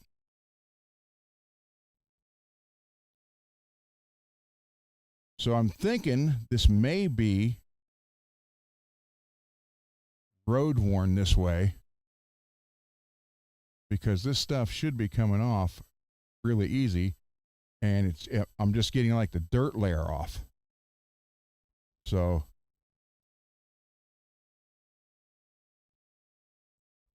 hey, Rez.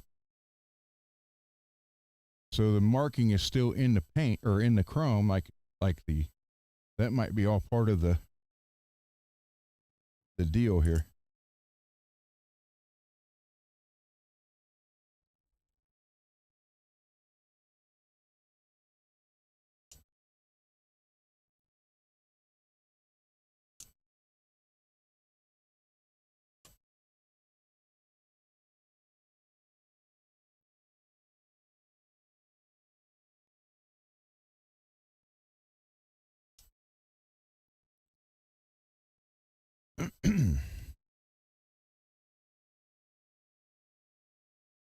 You guys still hear me, right?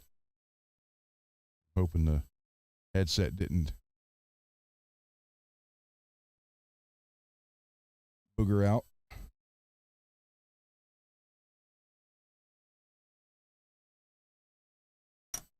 Turn this again.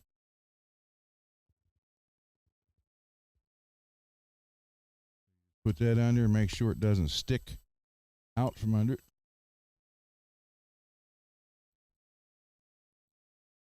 All right, thank you, Peggy.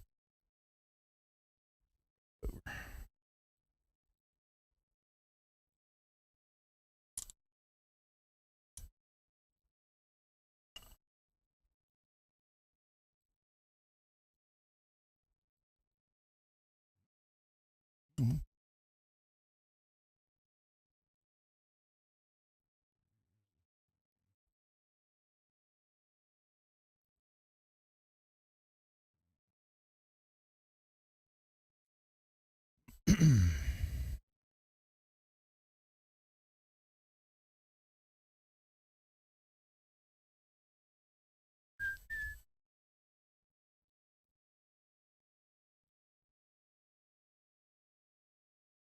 So it's clean, but it's road worn.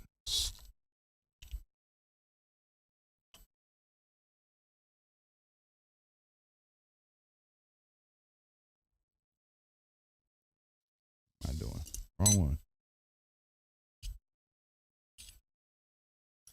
1, 2, 3, 4, 5. Where's the fifth one? 2. There it is.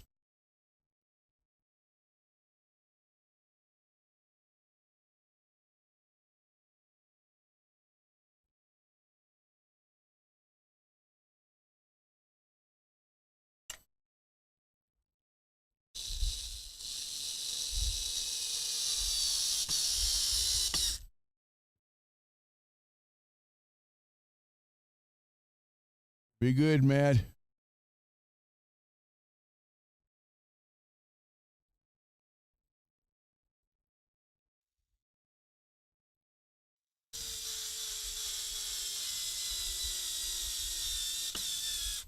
Sounds like we're getting to we're getting to a needed battery charge.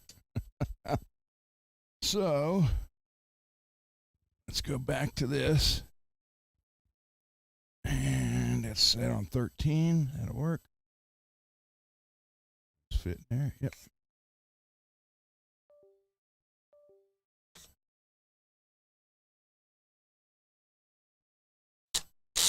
13 is like perfect setting. Gets them in there nice and tight. Doesn't strip the heads out.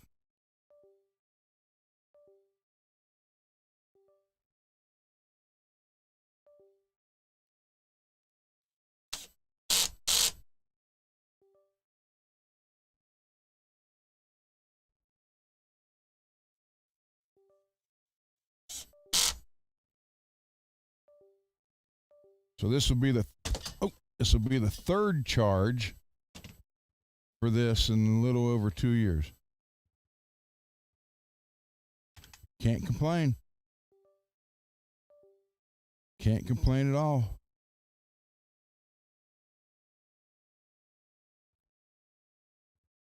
This up here, out of the way. 2 things out of the way. I'll put that right there.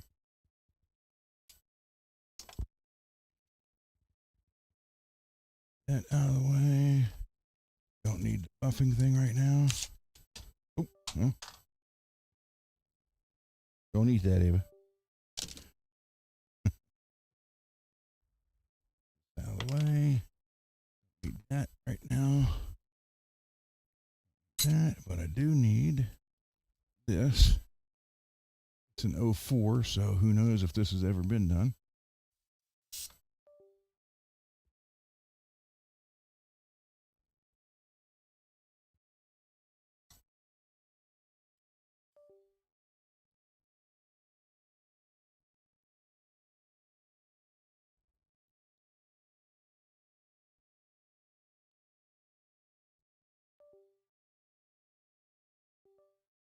That's a lot smoother.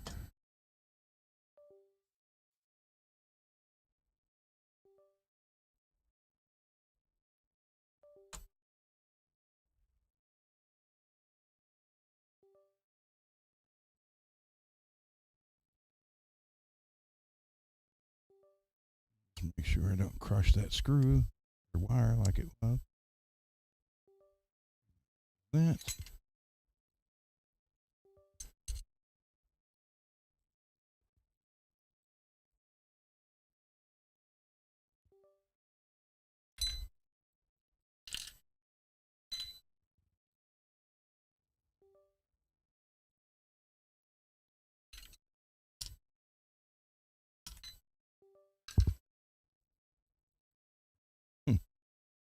Hold on, I gotta get this gunk off my hands.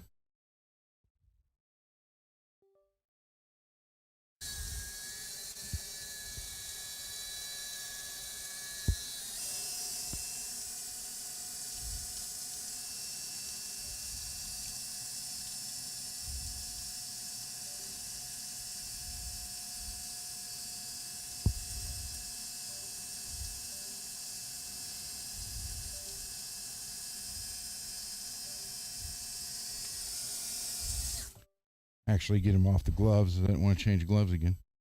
Don't move or nothing, Ace. I can step over you.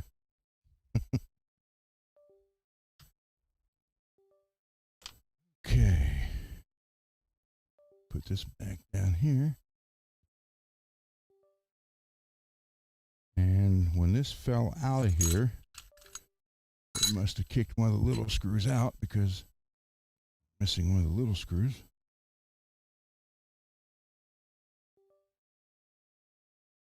The cut dowel rod in here.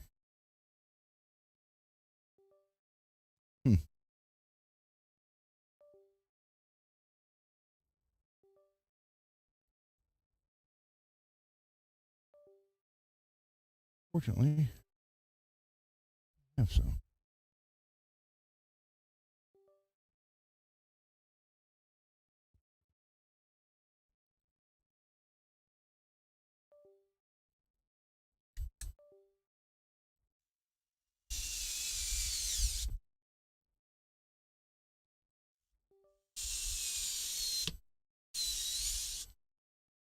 It's good there.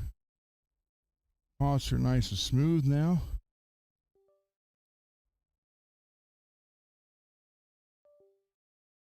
Kind of just want to clean that just a little bit, splits, without. Just use my rag and the finger. Because I got the dirt off this, but the markings, so they must have stained that on purpose, just like they did here.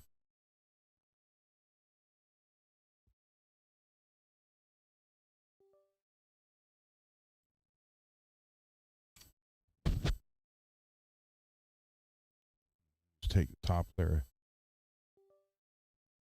DNA off from sweat and everything else.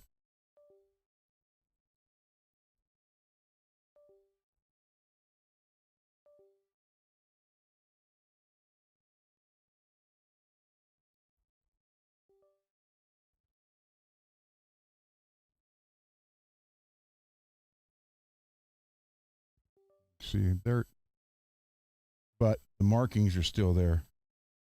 So it still looks like it's road worn. Just a clean dirty, if that makes sense.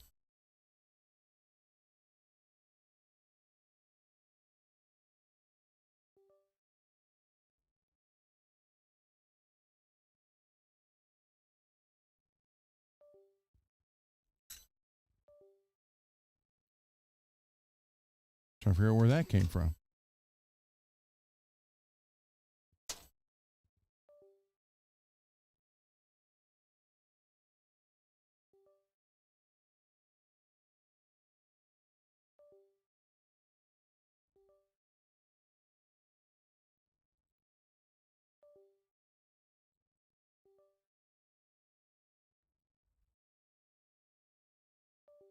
So I can put this up here. It's got 4 rubber feet on it so it doesn't scratch anything.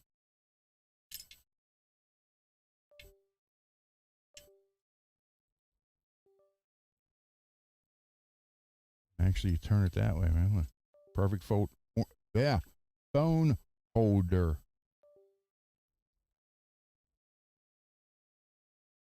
Screw did need a shot of oil.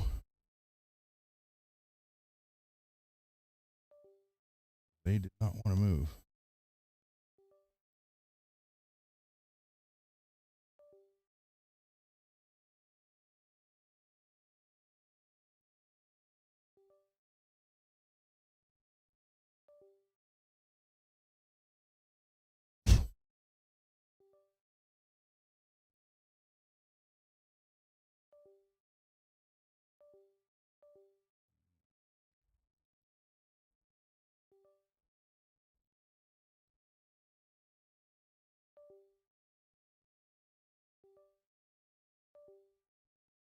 Actually, the other one.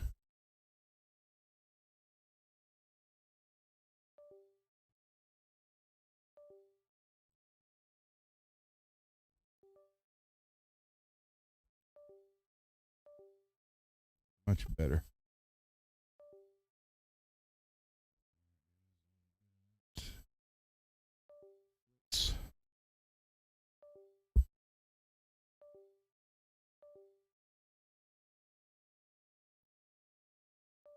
I don't know. I don't get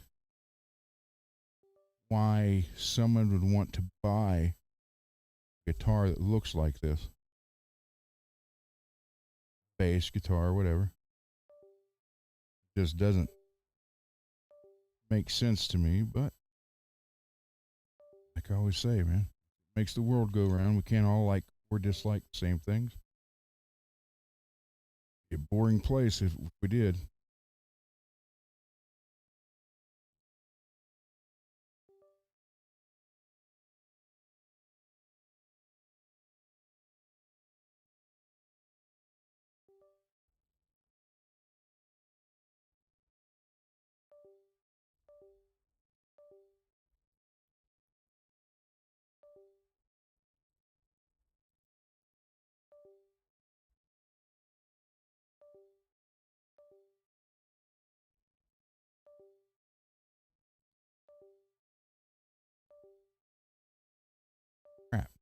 Got to tighten screws.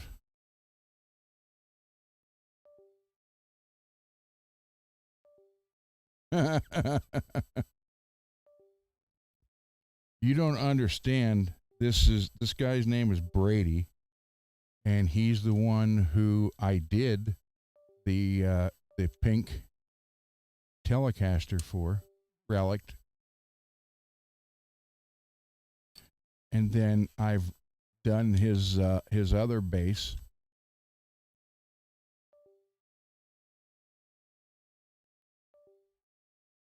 And he would freak out. He would be, he'd go nuts if I did. Much better.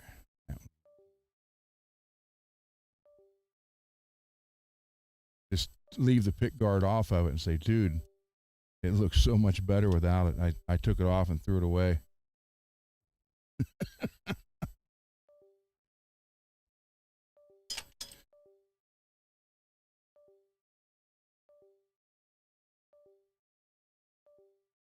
He would lose it.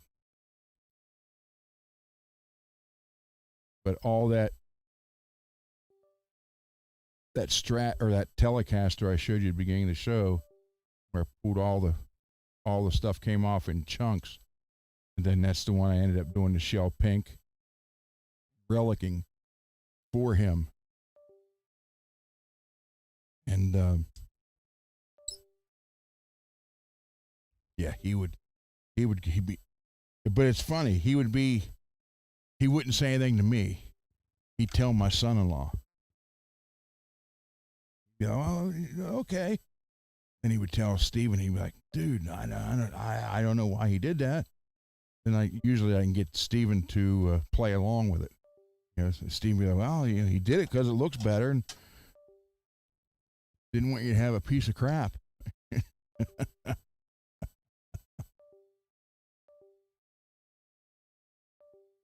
Yeah, he would have a, oh, that's way too much.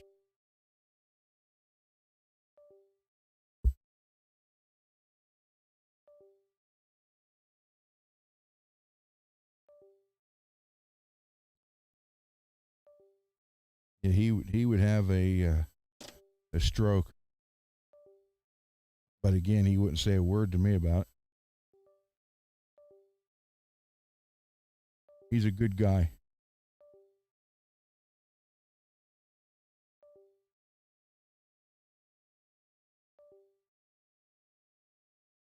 Yeah, see, it's coming clean. It's like the crud is stuff coming off of it, but it's not removing any of the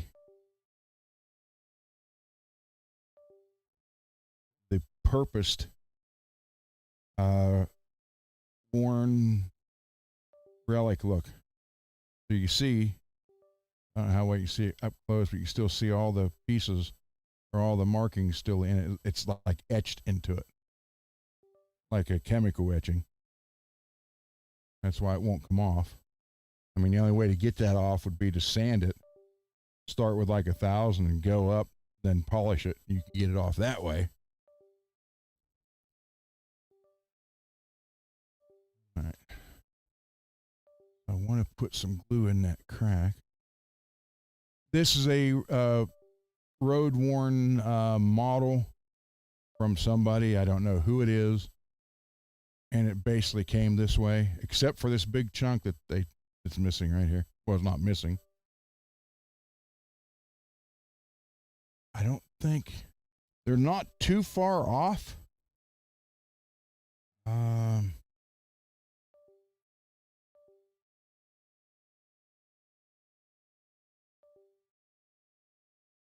They got it pretty level when they put it back on there, so it's still putting pressure on the neck. This is an off-white. I don't have that color, or I'd at least put a little bit of color in there to cover the wood. But I do want to put, and where'd it go? It's over here.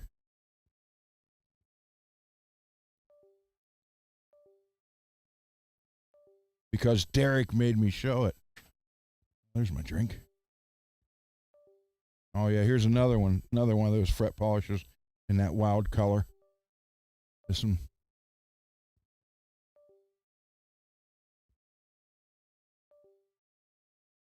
So I'm just going to put it on the inside.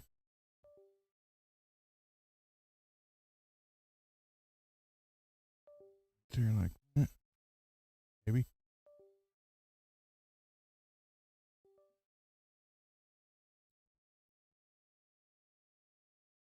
This dry overnight. That's tight. Glued on there.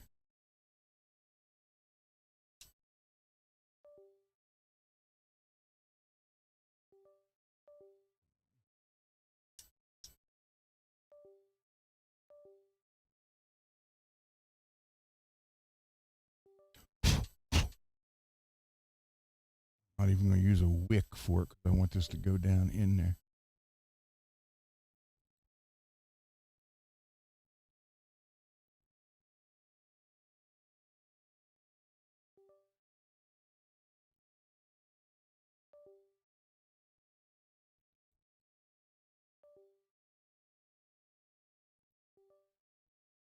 There.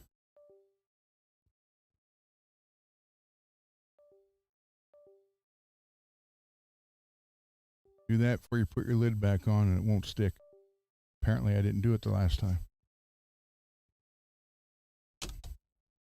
Oh, man, I'm doing good today. Almost knocked the drink over.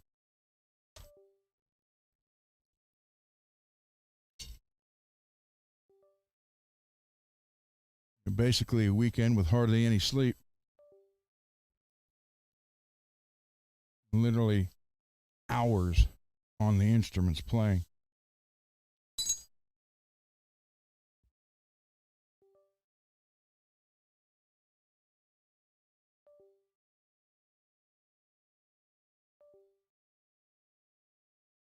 Push that. Just gonna let that sit overnight. Just because it's not loose. I thought maybe it was loose enough when I took the neck off it would come off, but they got it glued in there pretty good.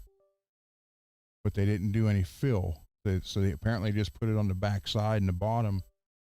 I want to fill this crack, make it more stable. All right. Yeah, you get your nitro cracking all through here already, all over the body. That looks really, if you're into that stuff, looks good. But again, got the pickups cleaned up. So, this was made September.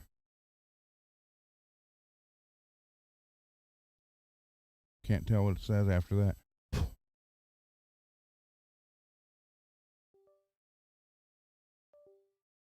So, the action, I may have to put one of my very little shims, thin shims in it. This one I have. Probably be this so thin it's pretty much see-through. That ain't near big enough. Crap, I'd have to print a bigger one.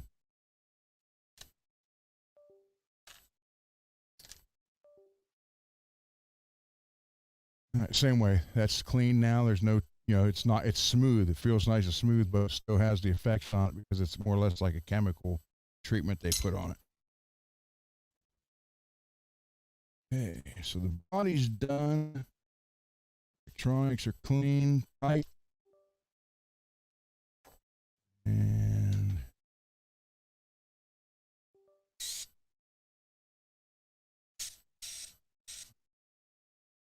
yeah.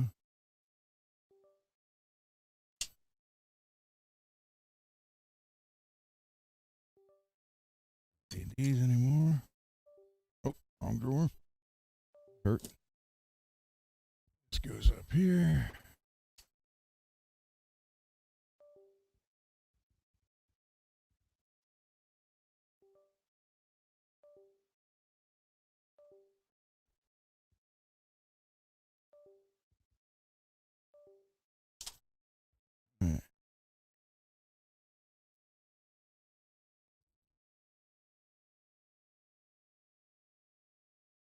set this like this over here on this table, and I'll work on the neck.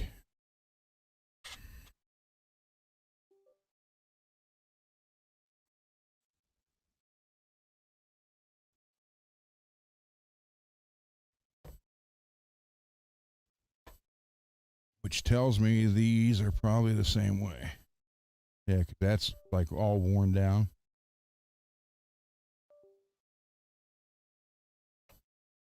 Oh, that's like digs in it. There, there. Let me get the DNA part off of these.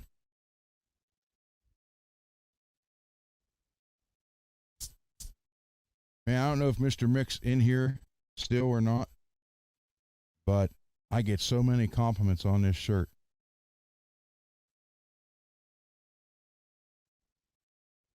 I wore it out the other day. We went to lunch, and they're like, "Well, where's that place at, man? I got guitars need fixed." I just said, "Here, email this guy." Didn't tell him it was me.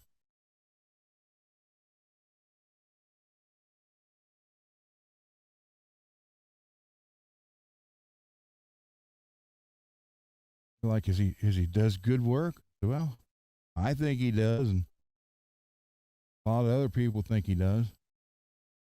If he didn't, I wouldn't be wearing his shirt.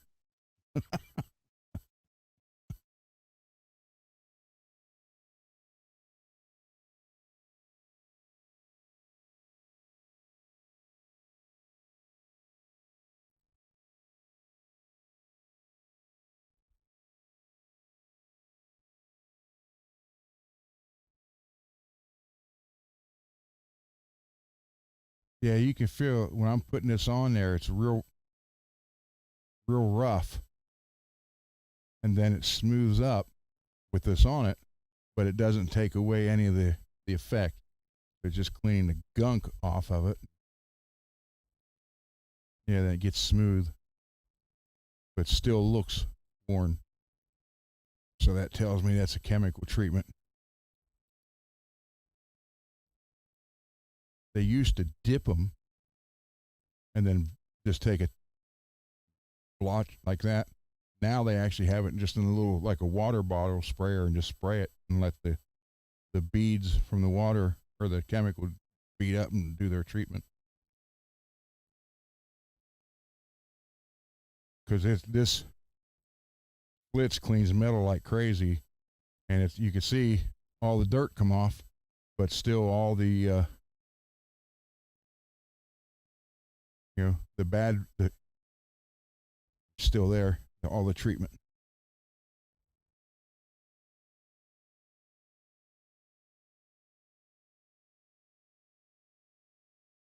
Thank you, Peggy. I try. Like I said, I'll never tell you guys I'm the best at anything, actually. And I am always willing to learn from anybody.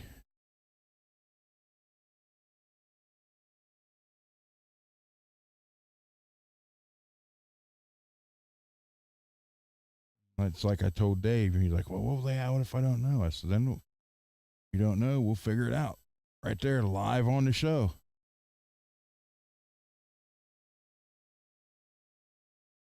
So that's pretty cool, actually.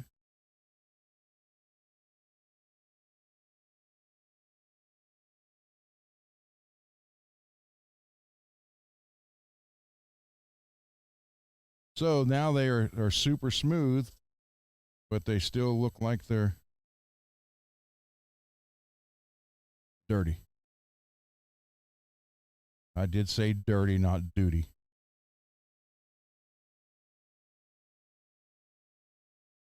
See that? Hey, there he is. Hey, everybody. There's Dave in the chat right there at the bottom. Says, "Yep." Dave, you didn't see this. This came in today. Fender Precision. Check it out.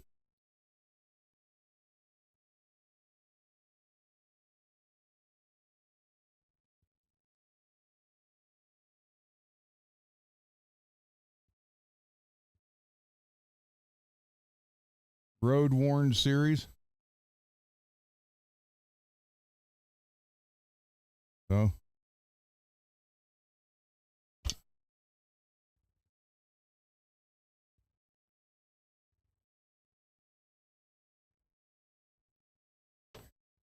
Dave, they've been talking about you all night, man.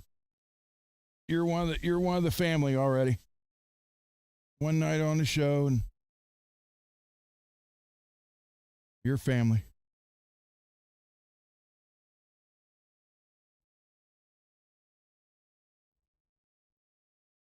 All right.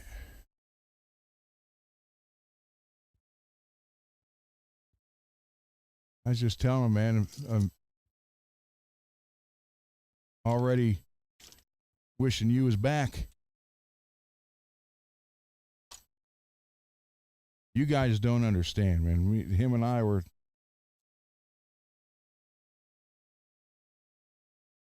where there was one of us, you saw the other one.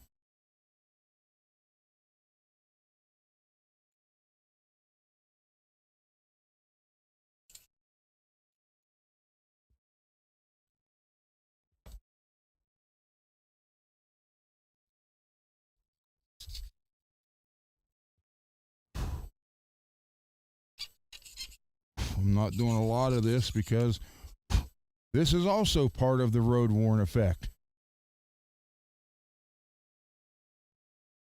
Getting the top layer of crud off.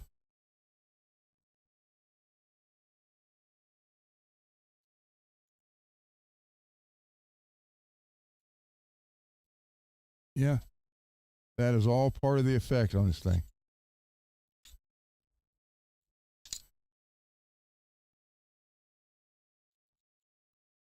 Don't understand why someone would want that, but again.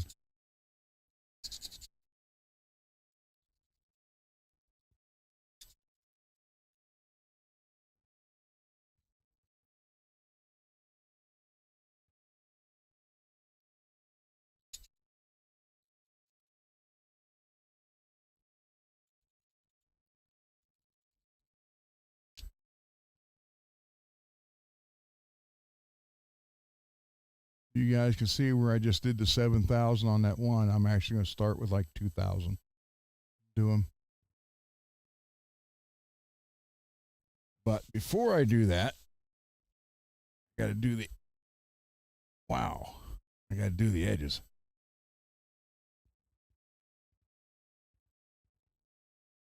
Oh, Peggy, you'll see him on here again. He's hooked.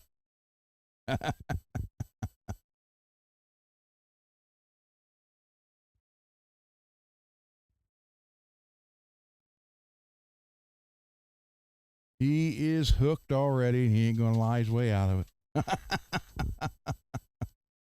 mean, it was apparent when he, yeah, I'll do a half hour. Then 2 hours later, oh, we're done.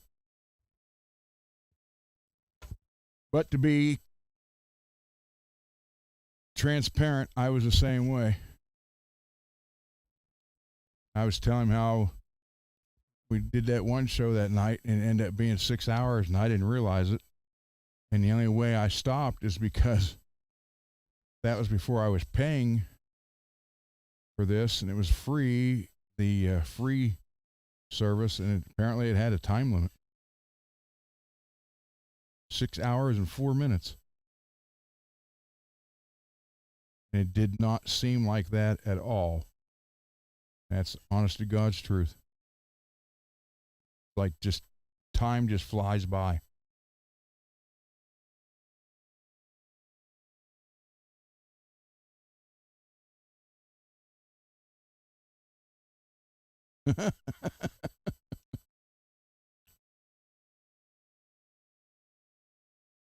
Bro, all you had to say is, dude, I'll be right back. Got to go to the bathroom. Just remember to shut the headphone off or the mic, or we'll know that you really had to go.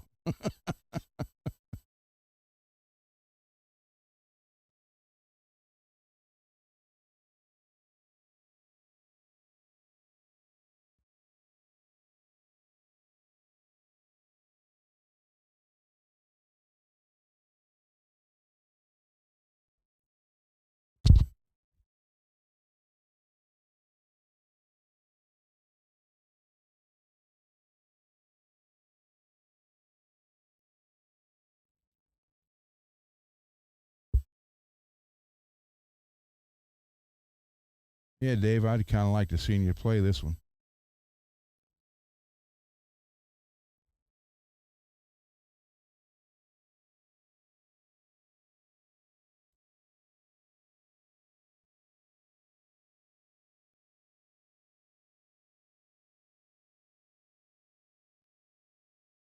What I need to do, guys, is get an extra camera. And I did give you that interface board, mixing board, everything. We just need to get you a good camera, and then you can co-host a show with me.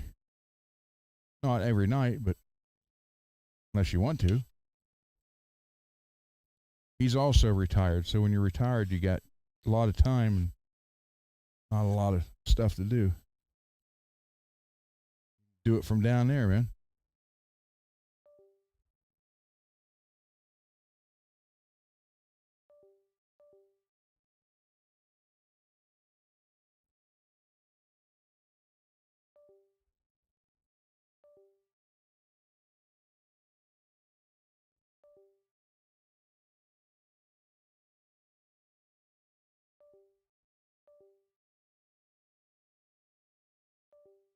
Yeah, I usually never have to go during the show, but Ava will come and get me when she's got to go.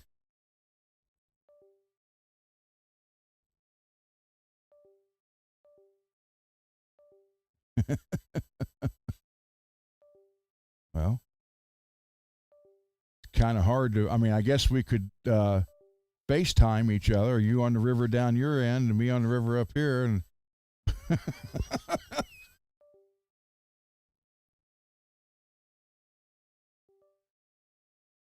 I'm sorry I sold all my boats.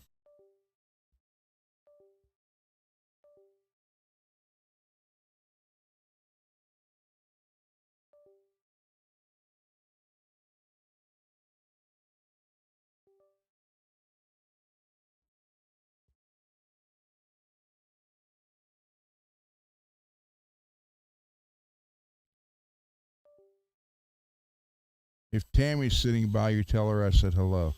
Hi, Tammy. That's his wife.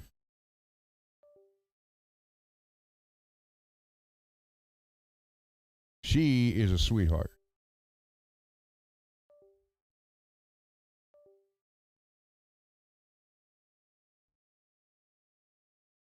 I even gave her a bag of caramel apple cookies or suckers.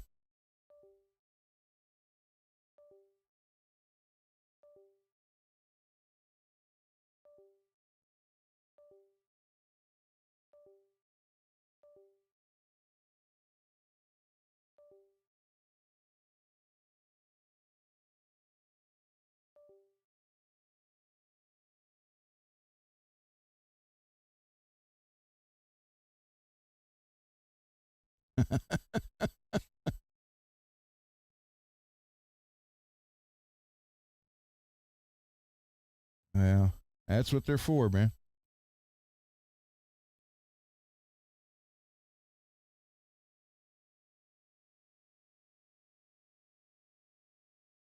That feels a lot better. Oop, couple down here.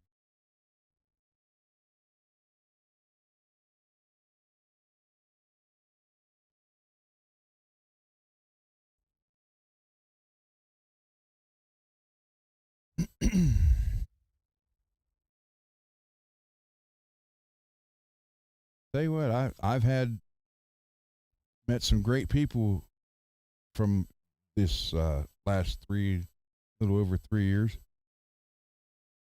in the chat.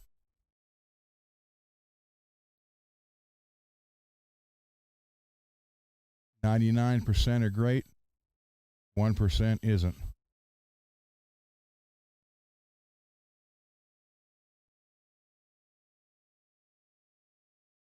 But I don't lie to them. I don't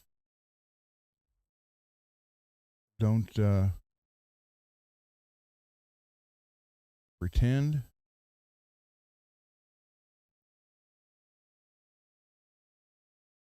and pretty much everybody in here has earned my respect. Now that and $5 will get you a coffee somewhere, but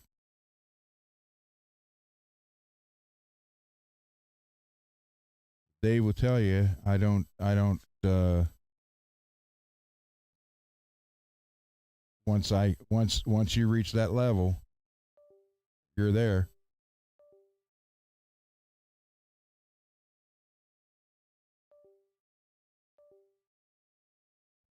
All right, we got that feeling a lot better. The rag slide. Yep, there we go.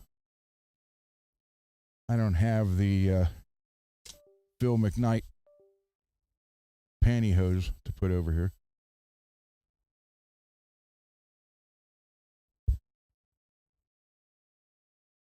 All right, so let's go 2,000, 7,000, 5,000,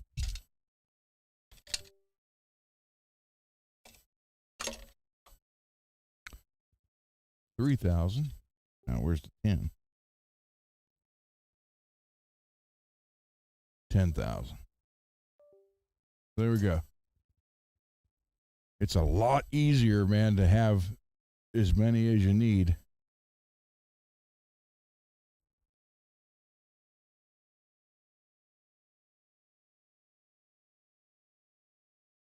Instead of swapping the sandpaper in all of them, or just one or two.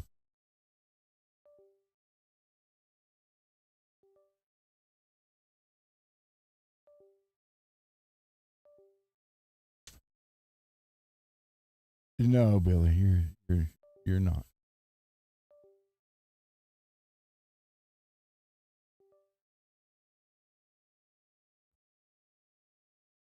I mean that's 2,000. Look at that one and that one already. No Dremel tool, no polishing compound anywhere. Don't have to cover the frets or the fretboard with tape or metal.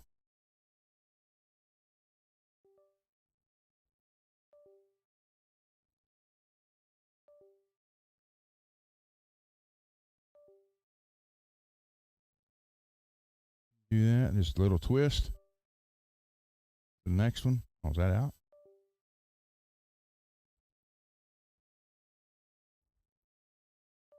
Yeah.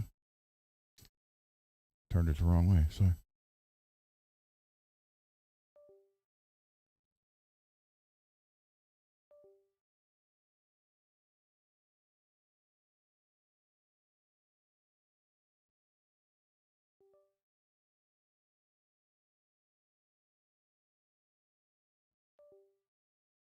I was telling them how on One Night Eternal you were already coming up with ideas in your head.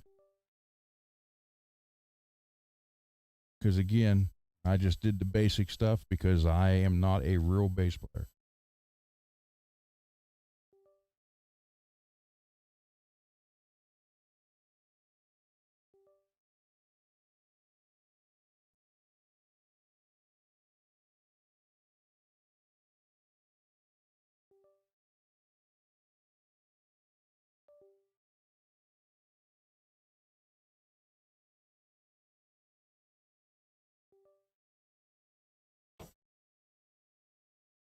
Little turn.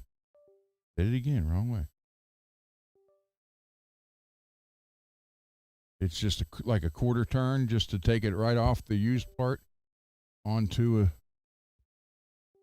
new part.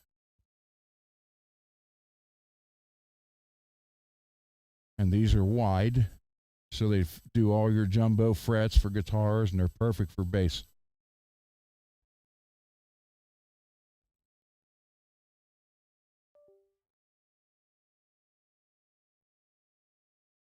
Yeah, as much as Dave has been around me for 42 years, and he knows everything I wrote in the past, and he's heard a lot of it, stuff he hadn't heard till this weekend, and I think he likes One Night Eternal best ever than anything I've ever done.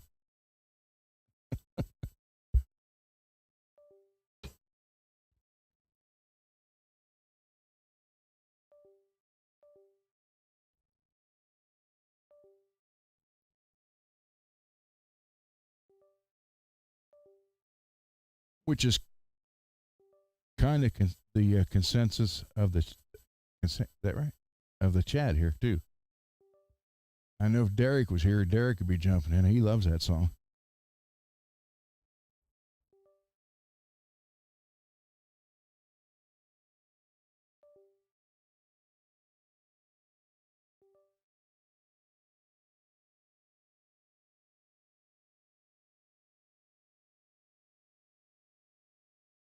Thank you, Peggy.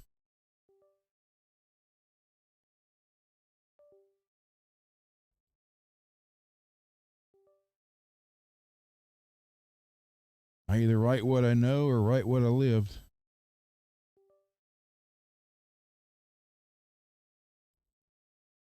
Well, actually, or what others that I know, the friends of mine who have went through stuff, I write about that too.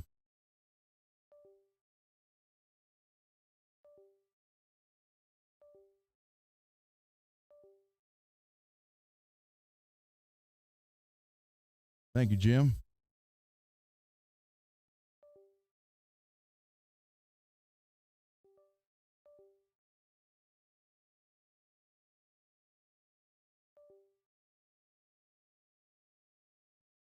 I just wish I would have wrote these songs 40 years ago. Back when uh you actually made money off of it.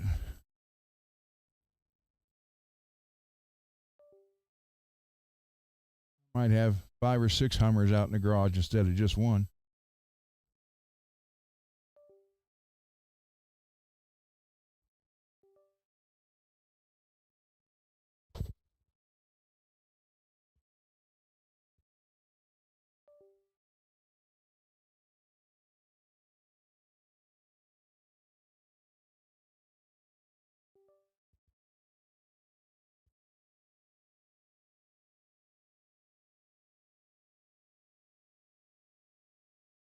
So as you see, there is no wool pads on the Dremel tool and all the noise and all that mess. And some people just they can't think, they don't believe that you can do this with sandpaper and have it work. But when you go up to 10,000, you barely, that just feels like a regular sheet of paper pretty much.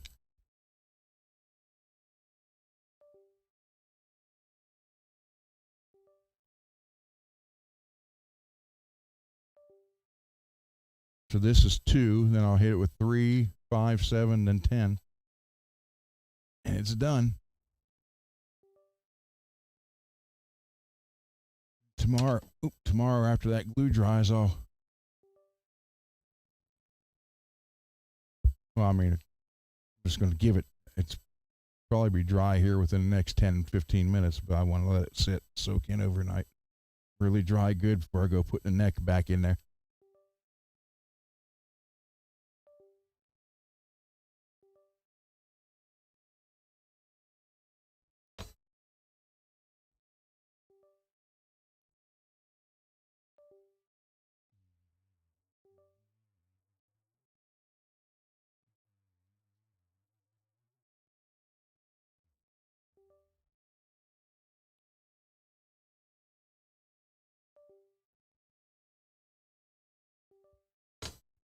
Come on. Any questions in the chat, guys? Why? Because I'm actually I got it set up here now where I can see what's going on. Plus, doing this, I don't have to really watch it because it guides itself on the fret. So.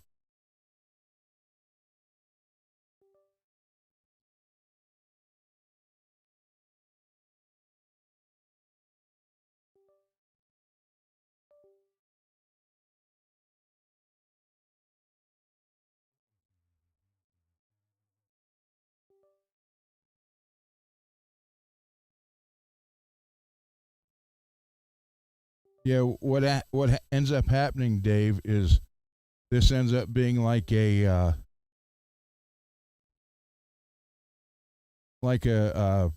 community hangout.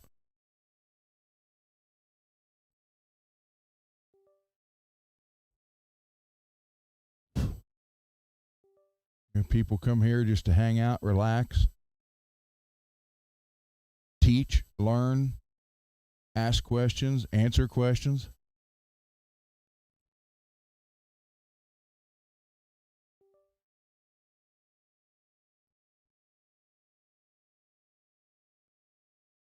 Just trying to make it a fun place, or at least interesting.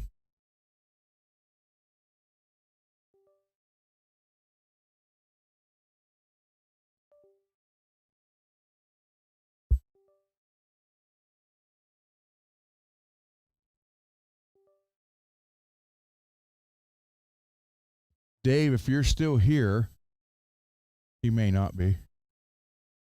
If you're still here, do you remember the very first time I told you I was taking the neck off your Hondo base to fix your action?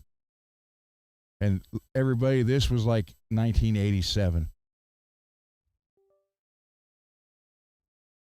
No, it would have been late 86. Wow.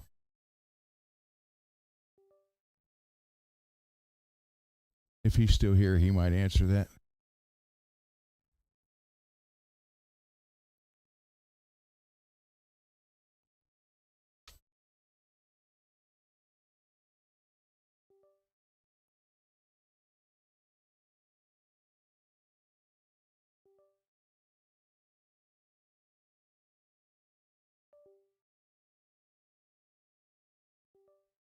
Hey, he's still here.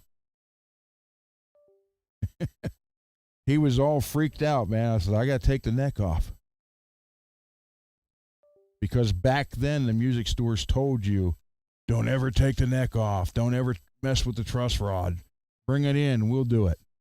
And then they got money for it.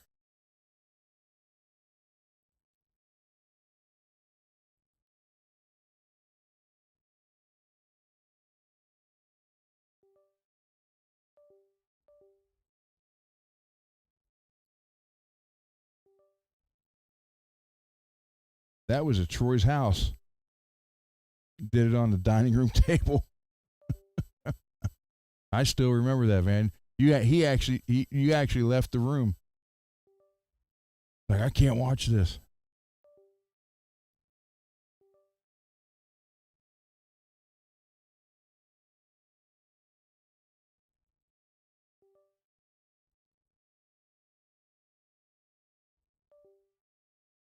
Then I painted Sean Houston's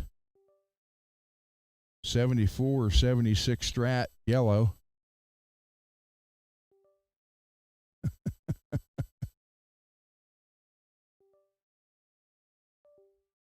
Oh yeah, the music stores were notorious back then for telling people, you don't adjust the truss rod, never take your neck off, because then they would even go as far as, if you like how it's playing, you take your neck off, it's you'll never get it back. It'll be ruined for you. You'll never get it adjusted right, or it'll never feel the same. And the only reason they did that was so you'd bring it in there and they could charge you for it.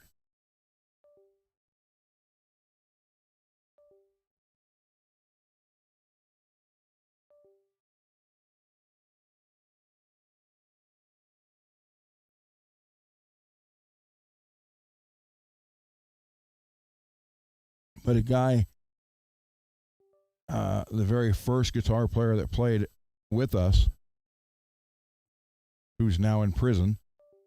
Well, he spent, 18 years in prison, got out, was out for a year and a half and back in.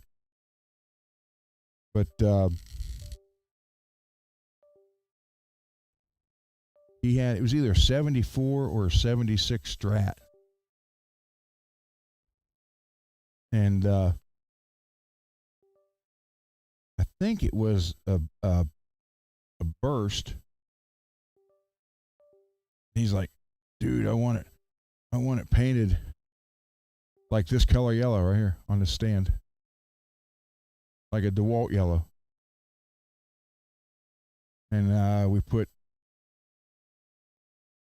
a different pick guard on it. And I don't remember if we ended up with a white pick guard or he found a mirrored one somewhere.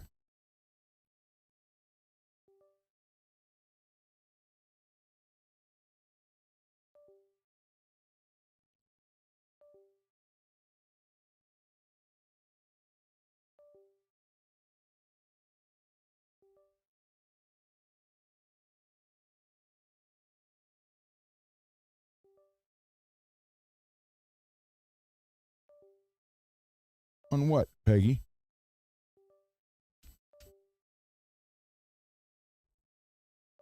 The guitar you showed on here a couple weeks ago?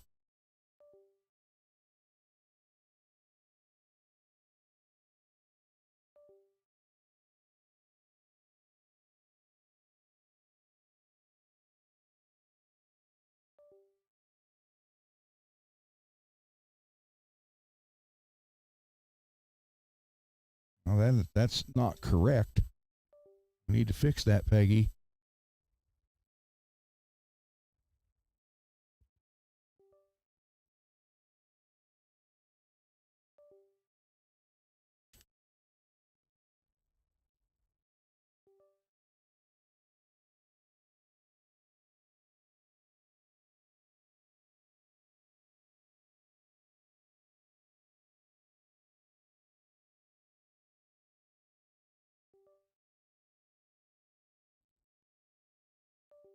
Yeah, the action was so high on that Hondo bass. When he would go up, I think it was past, and if you went past the 7th or 10th fret, when you do the note, it was way sharp.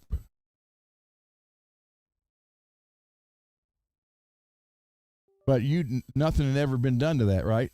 That's like how you got it, and you just like adapted to it that way.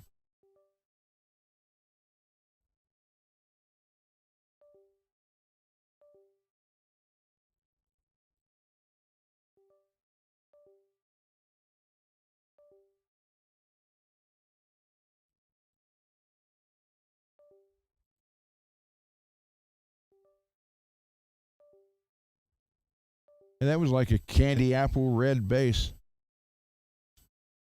Old Hondo.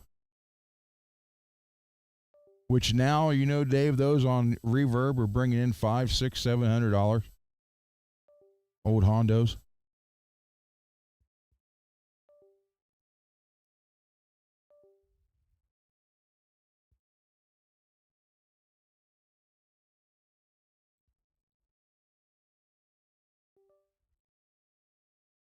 Peggy, that wasn't someone in Norma, Oklahoma, was it? Tried to fix it.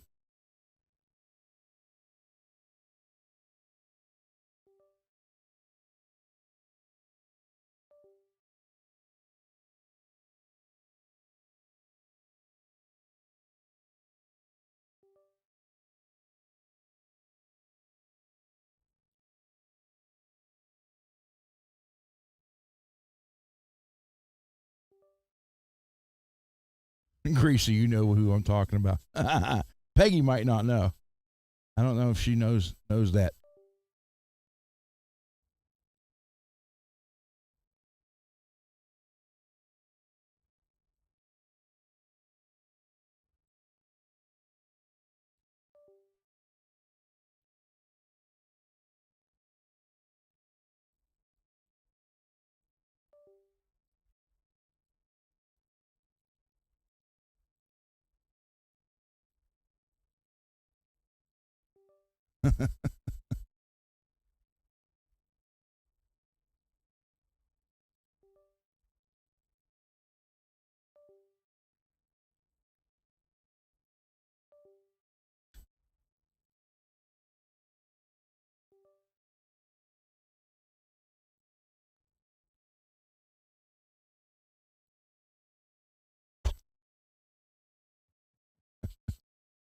No, Greasy, I had to fix that guitar.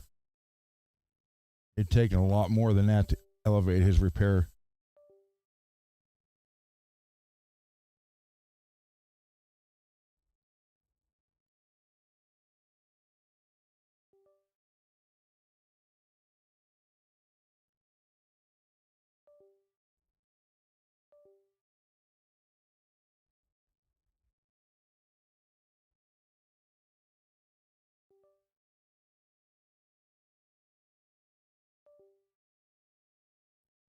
Yeah, that whole thing was wrong.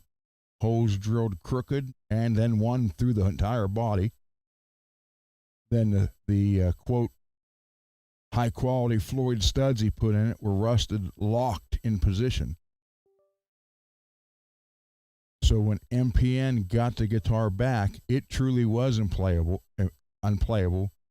and the studs were out all except for about 3/16 of an inch, and they were locked. So the Floyd was literally that far off the body.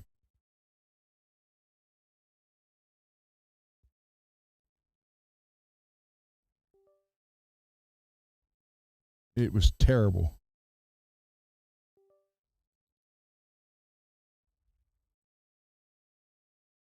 The only thing done right on that entire build was the nut, the locking nut on the neck. And that tends to lead me to believe he had somebody else do it for him.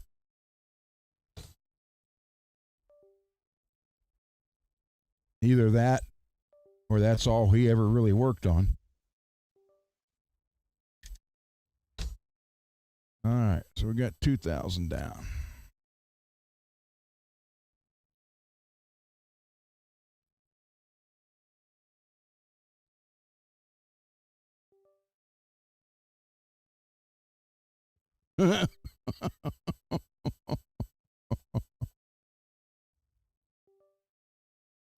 Oh, well. Dang it, keep running that off the edge. Yeah, that was really, really bad work. And I'm not just saying that, I'm just speaking from fact. That was terrible work.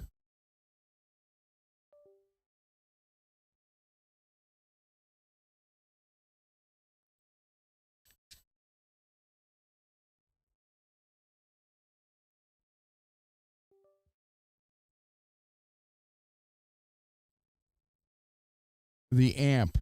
Dave, you want to explain to Peggy about the amp? I would tell you this, it's still sitting here.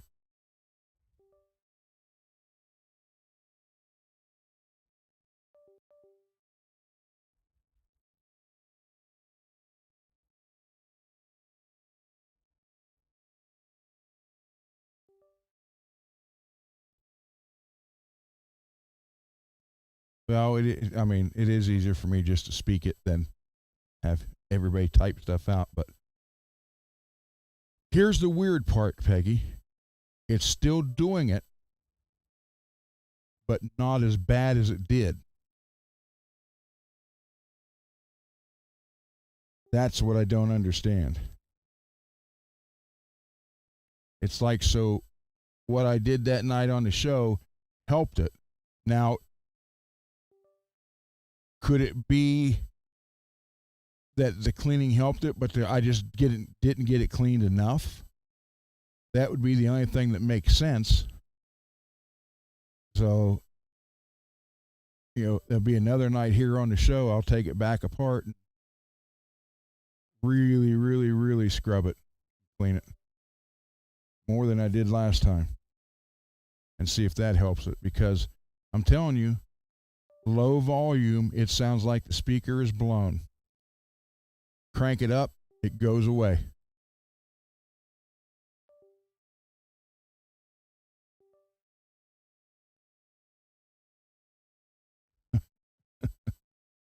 It's definitely an amp made for playing out loud, outside, out loud.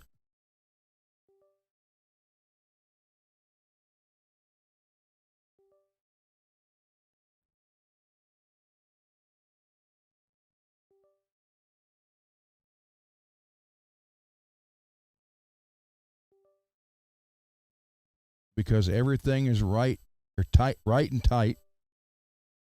The speaker cables were replaced and done right, soldered connections instead of alligator clips. And so, because it was funny when I put it all back together and tried it out, I didn't have the volume low. It was up about a quarter way. And when I hit the first one, course, it was on that Ibanez base that I have, which I hate. And but it did. It's like, oh, it's working. I turned it down, and there it was again. I was like, are you kidding me?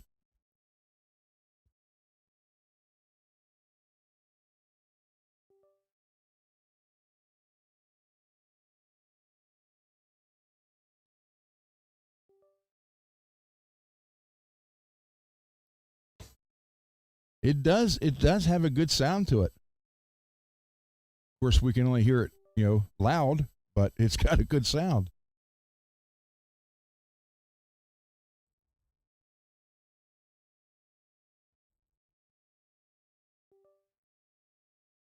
Yeah, this is like when you take outside on a stage and just crank it up.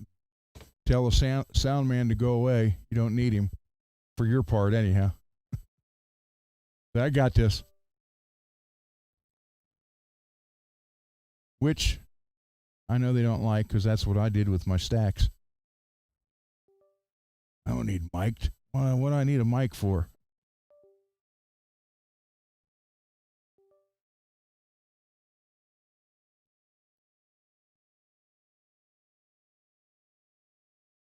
This goes up to 11. I don't need a mic.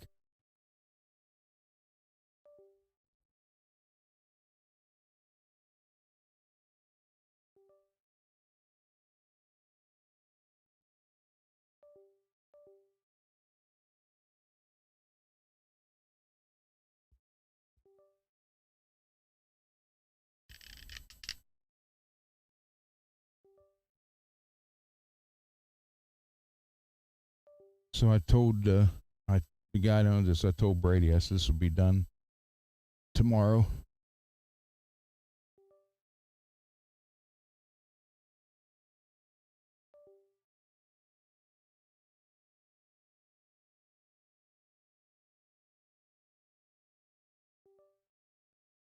So, Dave, this is somebody's signature bass.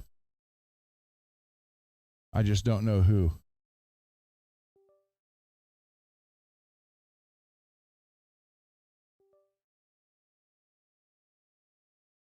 Yeah, I'm going to have to call Dane and ask him. I just don't, like I said, I am not an amp tech. I have no problem in taking them apart, and looking at them. Because, technically, you look at it, if you can solder and you can look at it and say, hey, well, this is burnt or this is broke or there's a crack here in the board, then it's obvious. But like this, there's no burn marks, there's nothing cracked.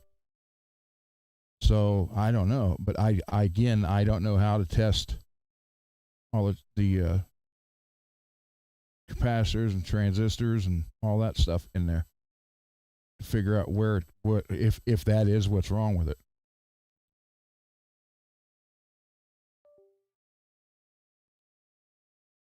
Give me a guitar, a car, fishing reels, a house.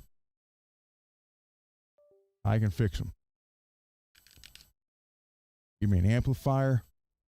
Ooh, not so much.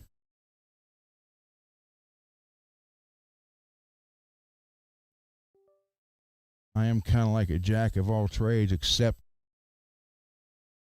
and I tell you why I never. Now my dad would, well, he would have been able to do it. He was actually a certified electrician too. But I never messed with that stuff because I was always like, dude, that's plugged into the wall. That'll kill you. Yeah, Derek, ask your questions. There he is.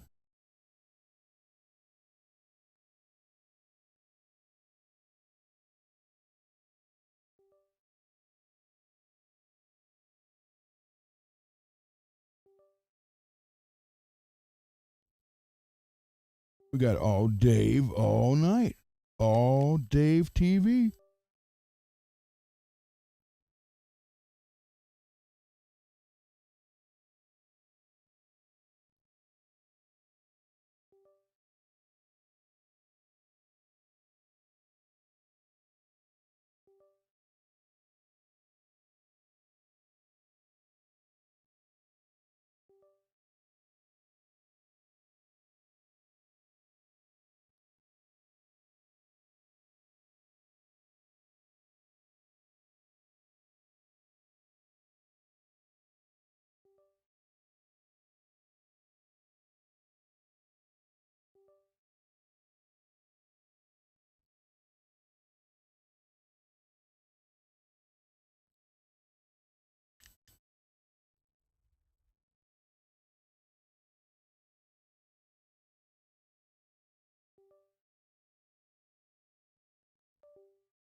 There you go, Dave. Derek's asking you his questions.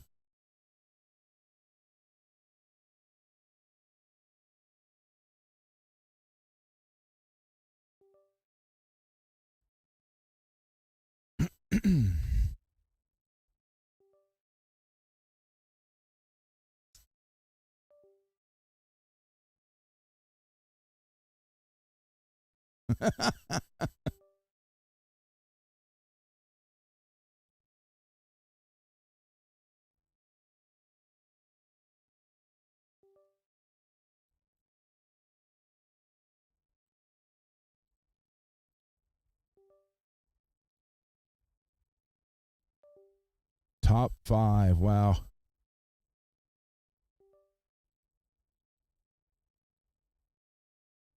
Well, I can tell you one of mine would be Rhyme of the Ancient Mariner.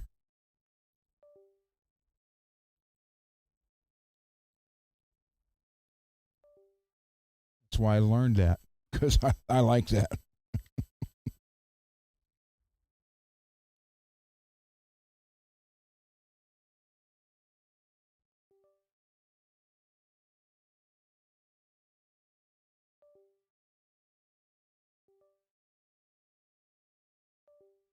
Knock 'em dead, kid. The Crew.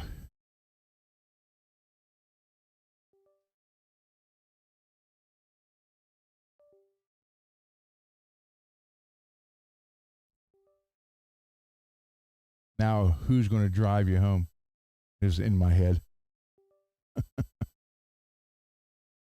Yeah, I've always liked Rhyme the Ancient Mariner. And Dave, it was either you or Joe that showed that to me. I don't remember. That I don't remember.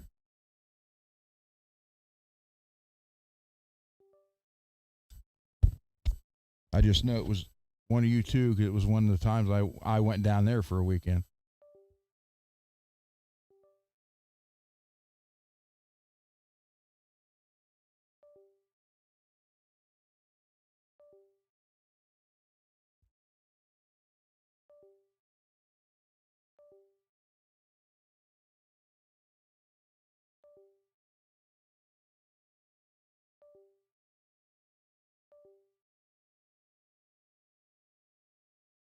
So, yeah, you know,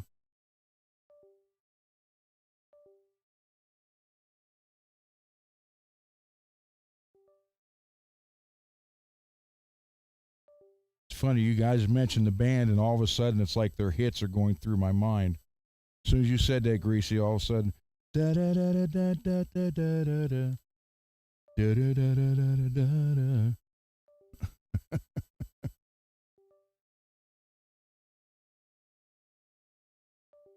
Oh, the first one, Randy Meisner was the first bass player.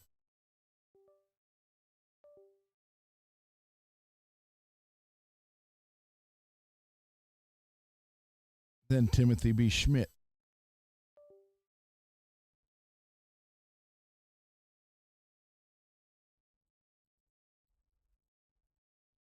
And I think I may be mistaken on here, but I think Timothy B. Schmidt wasn't with the Eagles until Hotel California, actually halfway through it. If I'm not mistaken, Randy Meisner was one. Him and uh, they were. He was on it when it started. And then he got. That's when he got out of the band.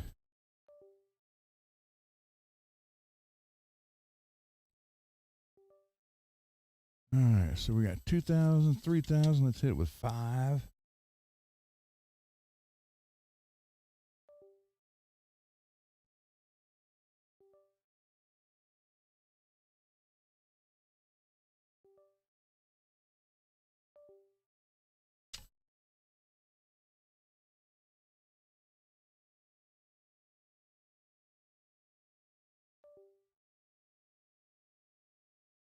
So if anybody is watching, let me get this out of the way here so you can see this better. No Dremel tool, no polish flung everywhere. No Mess. Couple swipes with the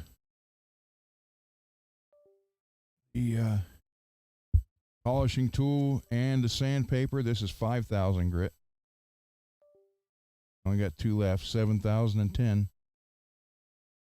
And then it's done. It does look like brand new freaking frets on a beat up old neck. You belong to the city.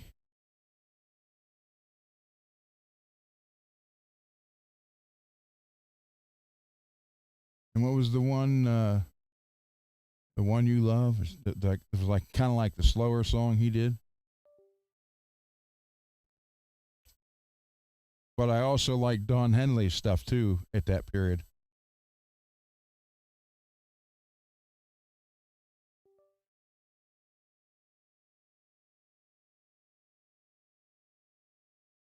I've always been a fan of the Eagles. Always. And it's funny because, at least with me, I don't care how many times I hear the song, never get tired of them. And the way those guys harmonize, man, they actually learned it, they said, from listening to the Beatles. So they not only learned it, they took it to a whole nother level.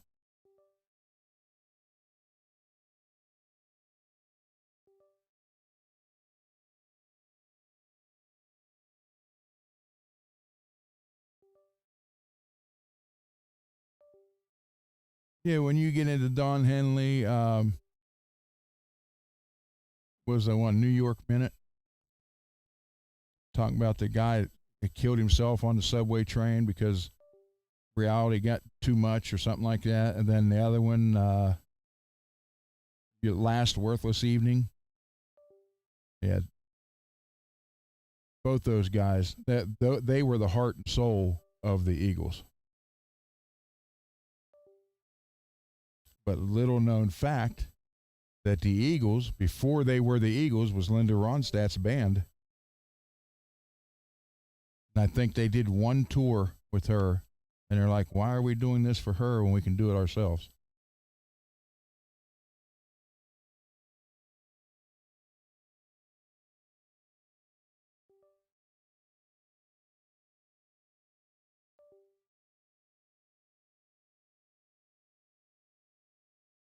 Same way with Boz Scaggs. I love Boz Scaggs' songs, or pretty much all his stuff, clear from the early 70s up until recently. He was just in Pittsburgh not too long ago. It was like $400 for a ticket, so needless to say, I didn't go. But he was backup singer and lead guitar player for Steve Miller.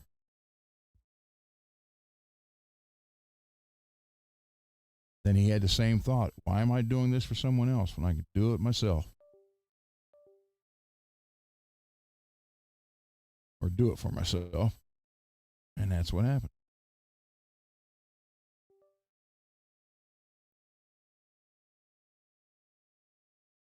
You look at like songs like Harbor Lights, uh,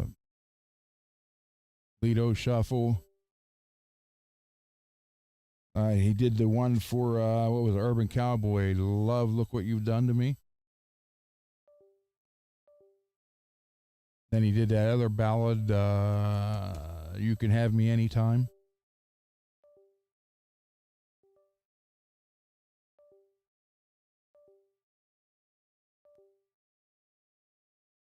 And then I liked his album. I want to say it was a recent album, but it's been probably 15, maybe 20 years now. But he did Fade Into Light album, which is a great album. And then he also did the one where he did a bunch of covers. And it was like the album cover was like someone on a skateboard on a street with a bunch of storefronts and had a bunch of posters for him doing like one night only. And he actually did a cover of the old song Love Letters. Man, that is freaking awesome.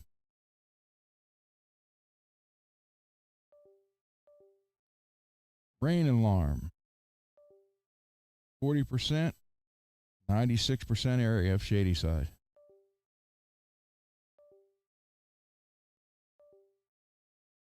Yeah, that one was like love letter straight from.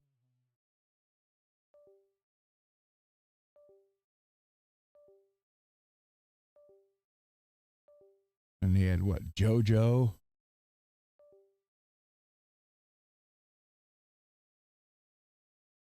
I ended up buying the anthology. I think it was a four disc set, if I'm not mistaken.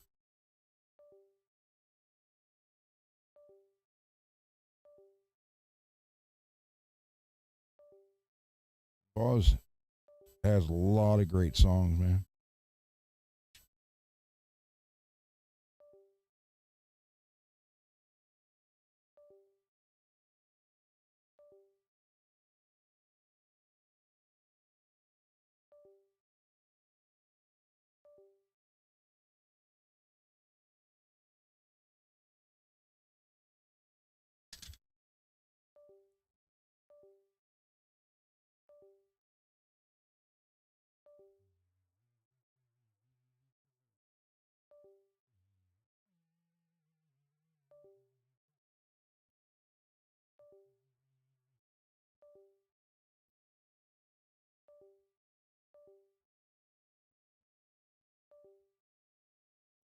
Now we're on to 7,000 grit.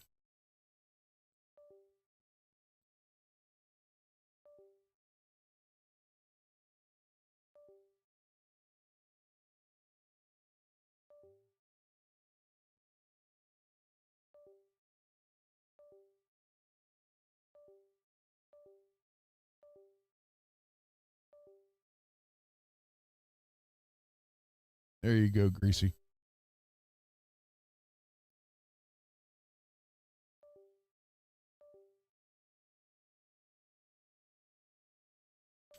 Dave Greasy is the one that made me the deal on the mirrored soloist that I couldn't refuse.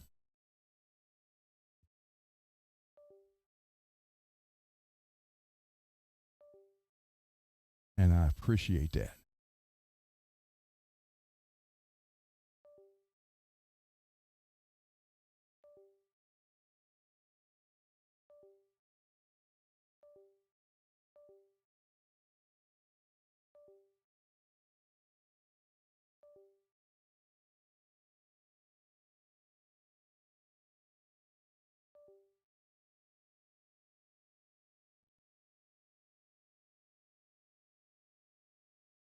Now, if I can get Dave to move back up here to Shady Side and get MPN to move over this way, Billy Ray to move over this way, at least within an hour or two, guys.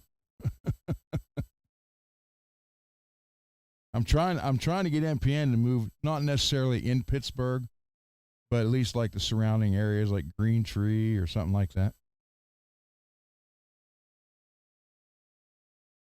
Oh, here's one, Dave, we forgot to tell about Saturday when we were talking about your ex-wife.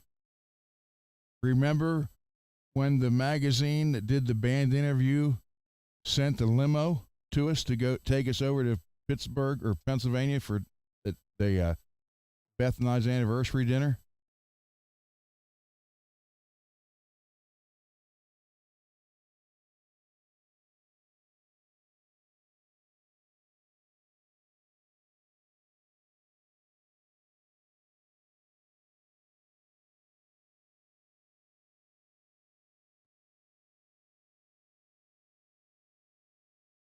Red Bull Inn, that's right. They sent a limo over to us, drove us an hour there, drove us around for an hour or so, then had dinner and an hour back. Didn't we send the limo driver stayed outside in the parking lot in the car? Didn't we send him like a burger or something? Burger and fries.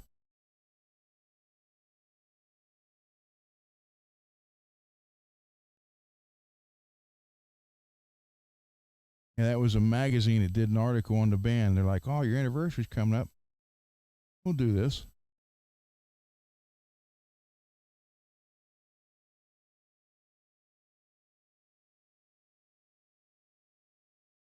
We were standing up through the back window.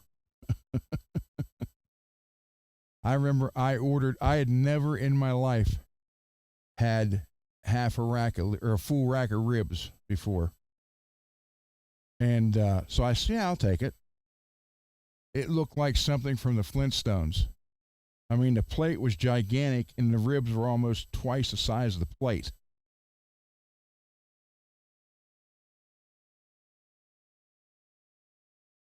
Yeah, that's true. We sent him like burger and fries and I think you wanted to send him a beer, but we remembered, wait, he's driving us around, so we sent him, I think, a tea or something.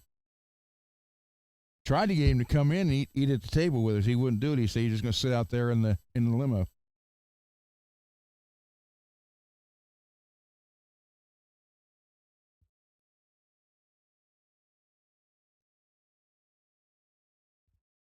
That's right, free wine. Well, I didn't drink any, but that was more for him.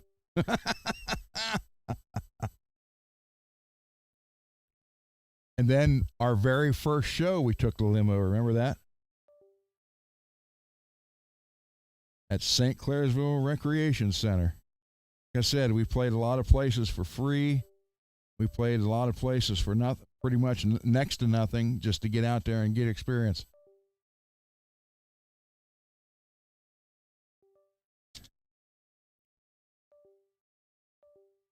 All right, last one, 10,000. 10,000 grit. Yeah, we set the bar high, Peggy, on our very first gig. Full stretch limo drove us to the show and back.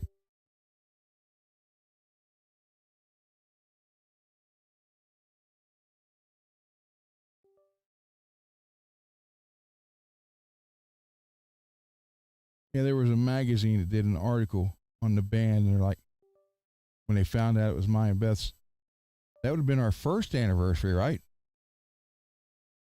Yeah, that was the first year, the first anniversary.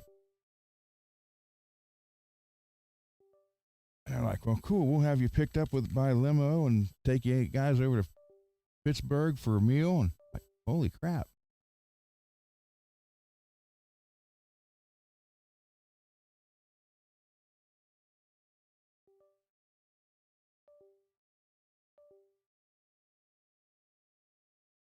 We look good. We look good coming out of that.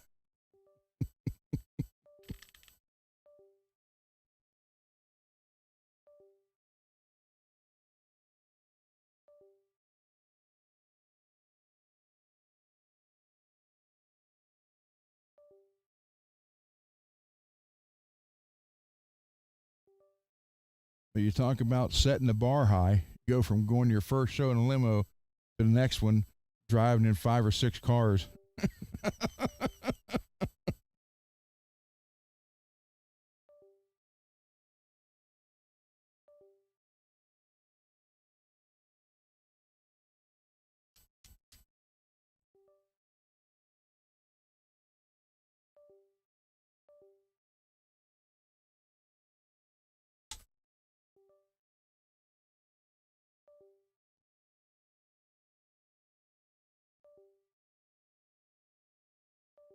But again, I wouldn't change it for the world, man. Memories you have the rest of your life. At least hope you do. Great times.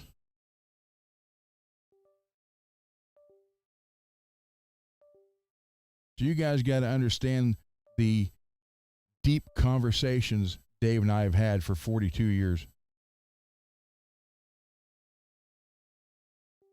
And I'm talking everywhere, on a fishing trip, during fishing tournaments, after band practice, before band practice, on the way to a show, sitting in the garage, working on cars, building engines, doesn't matter. Very highly deep thought philosophical questions and conversations.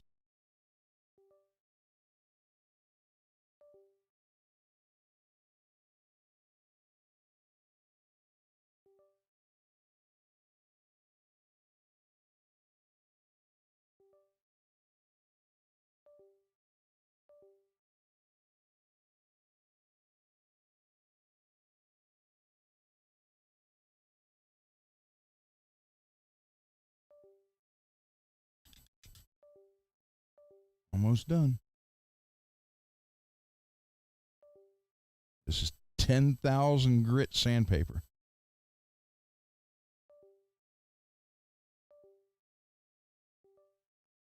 Where do babies come from?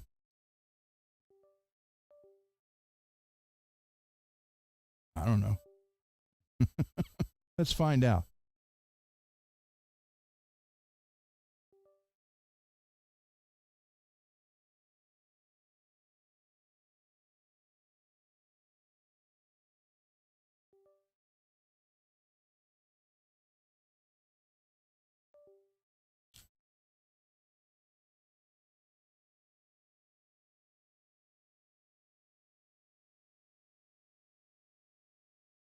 Yeah, Peggy, and it's not just me and him, man. We're like that with everybody. I mean, he became good friends with Jeff, the guy that took his place. That's what I said. That's what I have been saying for the last 3 years. Seeing as how all that went along, I kept saying, well, apparently you guys have never met anybody like me.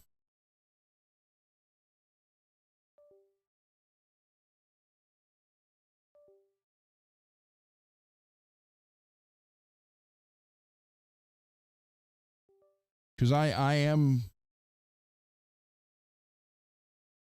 different than the average bear. Hey, boo boo.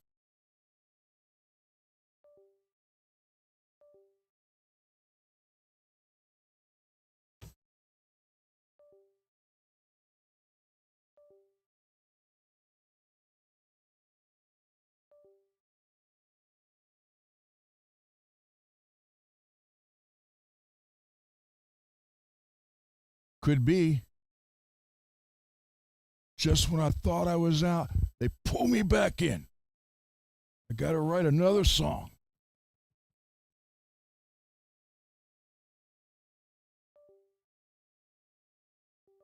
Although 40 plus years of experience has made it a lot easier to write the lyrics now to songs than I had before.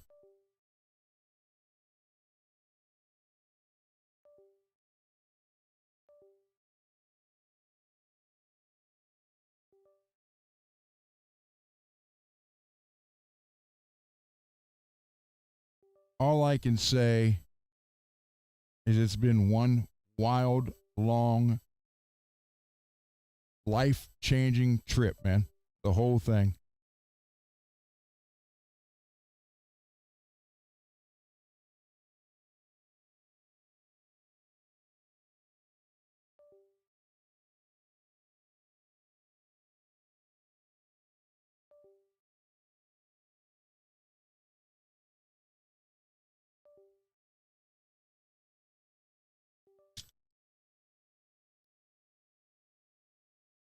There we go.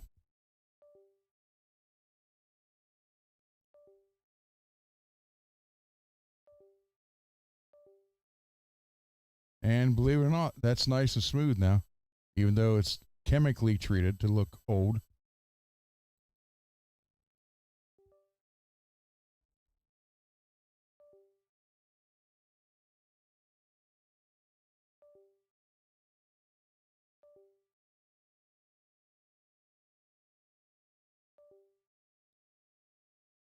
No, I do not remember. I used to be able to do Fred Flintstone's voice, but I can't do that anymore. And believe it or not, I used to be able to do David Lee Roth's voice. I used to call the radio station, and they would actually record it, and tell, hey, David Lee Roth's calling on the radio. Look. But again, when you're the number one radio station in the area, stuff like this happens.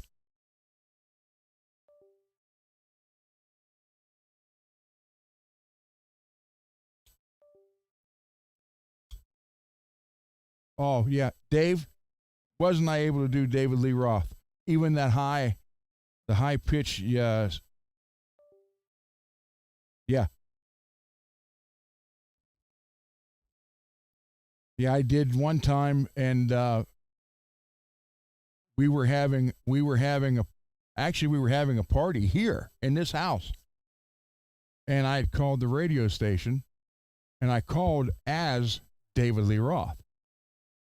And he's like, dude. And he's like, you want to announce a song, any song? So I announced Dance the Night Away. And I'm like, it's Van Halen, man. I can't even come close to it now. But I said, Van Halen, not this Van Hagar crap. And he played it. Then when he was done recording, he's like, dude, where are you at? I'm like, down here in Shadyside, man, there's a party. And then there was a girl here named Elise. She knew the DJ. I said, hey, there's a girl here that knows you. And all this time I'm talking to him as David Lee Roth. He's like, let me talk to her. So she got on the phone. Next thing I know, he came down here to the house after he got off. His shift was off at the station. But I did. I used to be able to nail that perfect. Yeah, I couldn't do the singing, but I could, yeah.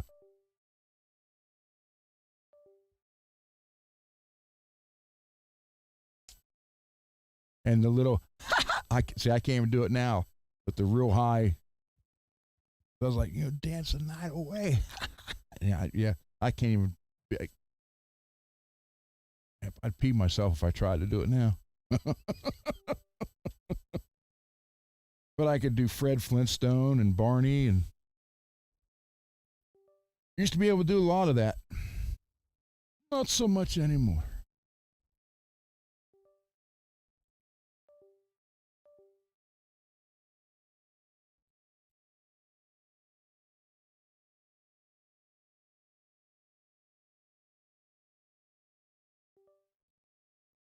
That's what I said. I had coming from a town that had less than 3,000 people, being in the movie, playing football, working for WWE back then, band, sign, go on the road with a bigger band, open for bigger bands, then get into fishing, pro fishing. Dave will tell you about all the sponsorships I had in the fishing.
Guess what died?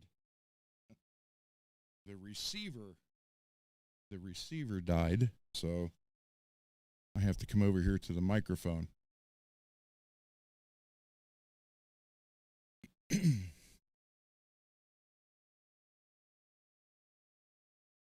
yeah, Peggy, it was a very full and like, I don't know if you heard me say it before the mic died, but um,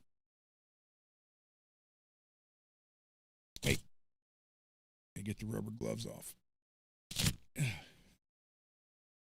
Um, I truly believe that my wife saved my life.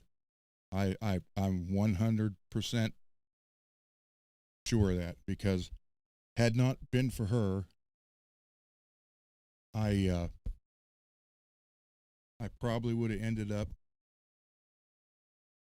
catching AIDS from somebody or God knows what else. So, but she has been, and they said we would never make it because, again, she was just graduated high school and we were planning on getting married and had sent out the invitations and everything. And then she got pregnant, obviously, before the wedding. and, but we were going to tell everybody, that Cole was going to be like, a preemie. But when he was born, he was 10.5 pounds. So that was kind of hard to say he was early.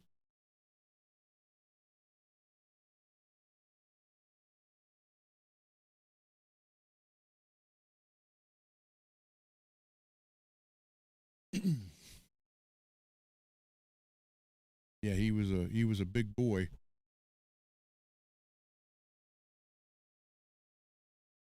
So big that he had to was cesarean. Almost said Sicilian. But and then her dad made us get he had a shotgun wedding and made us do it like 3 weeks before the actual wedding. Dave was there. He was at the shotgun wedding.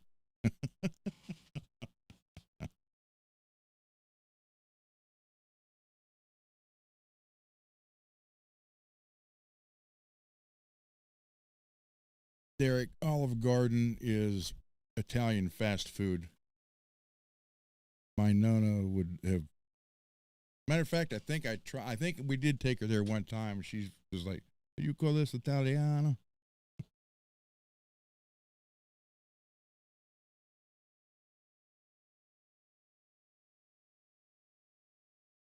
No, it wasn't too bad back then. Well, see, here's what you sit there now and say, "Oh, no, it was only $1 or two, whatever."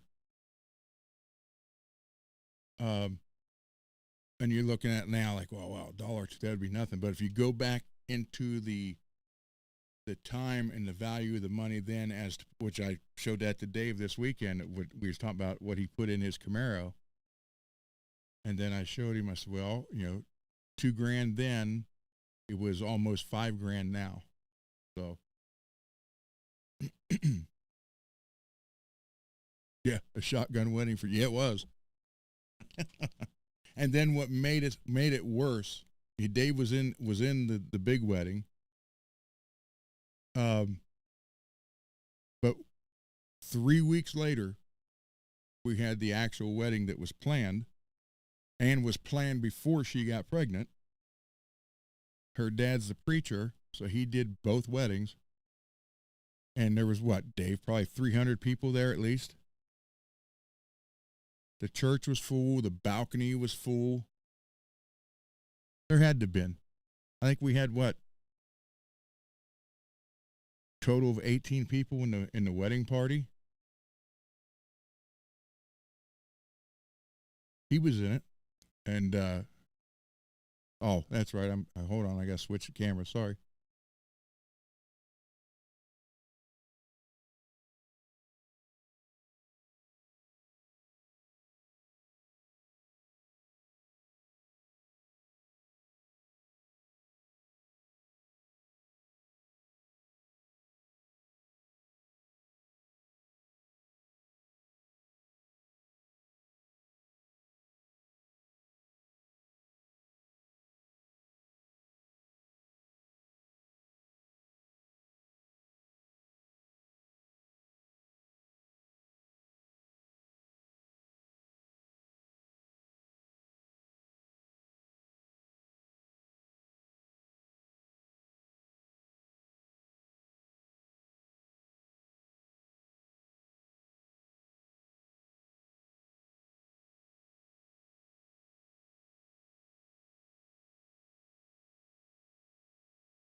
enter the studio.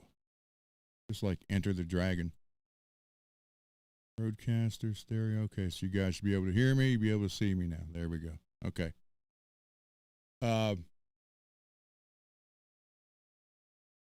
Yeah, Dave was in Dave was in the wedding. But what made me there, like I said, there was probably 300 people there at least, and uh,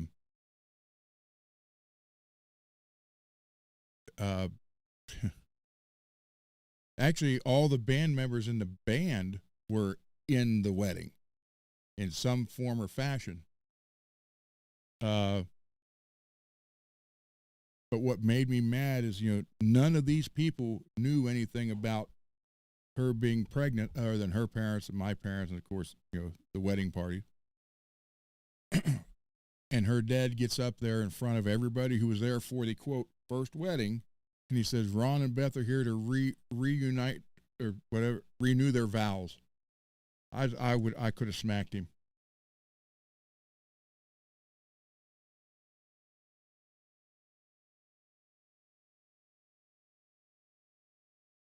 Then he was going around. We had to have 2 receptions because her family was all preachers and everything, so no alcohol.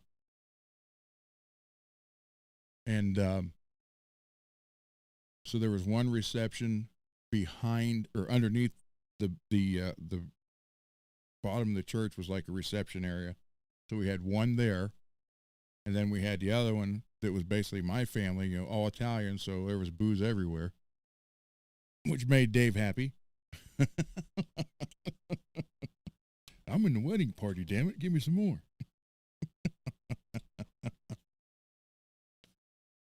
We couldn't do the we didn't do the well, hey, I did have no, I didn't. No, we had Sprite or 7-Up because she was pregnant. So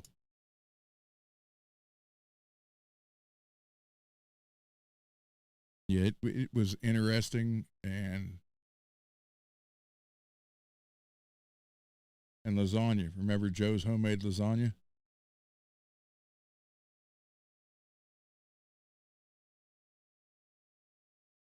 Yeah, so there was 2 receptions. We had one right, and her dad was going around at her side of the family's reception saying that he's going to be stuck raising the kid. I'm going to leave her for some other girl for the band. And this was, a half hour after the second wedding.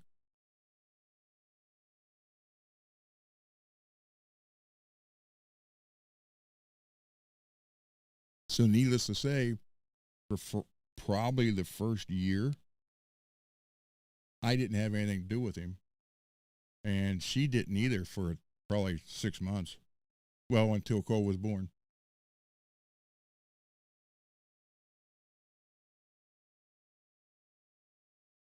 So she had only been 19 for 10 days when Cole was born. We were hoping he would be born on her birthday, but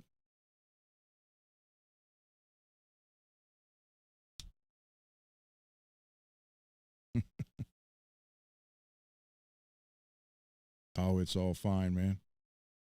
Now I don't have any of the batteries are not going to die here on the headset now. They're already dead, so we're good. Although, again, the transmitter is still 2/3 charged.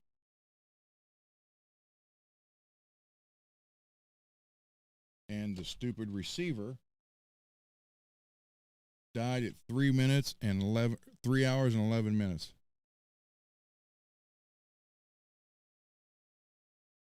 Yeah, Dave. She was 18. She turned 19 on the 20th of April, and Cole was born on the 30th of April.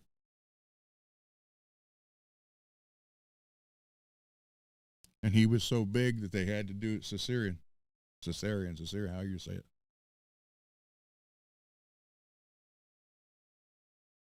Because there was a photo, the girl that was in the room with her had a baby girl, and one of the nurses come in and said, "Can I take a photo of both babies on the bed next to each other?" And it's funny because the little girl baby's like 7 pounds or 6 pounds. She's like this, and Cole looks like he's already 8 months old.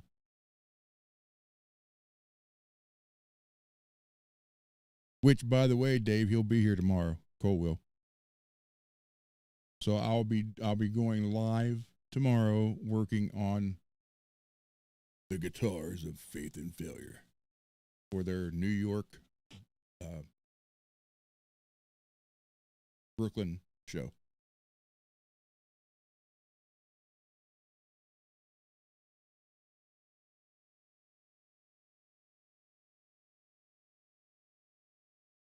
So yeah, yeah, Peggy, it's been a strange and wonderful, wonderful life.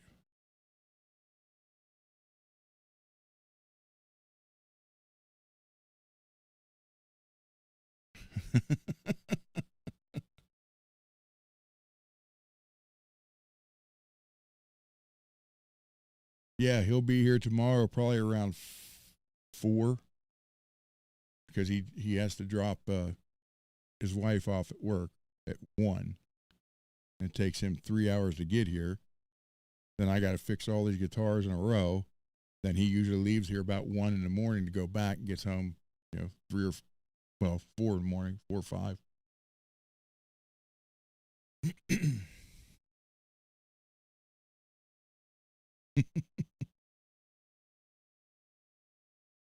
So I don't know how many guitars he's bringing.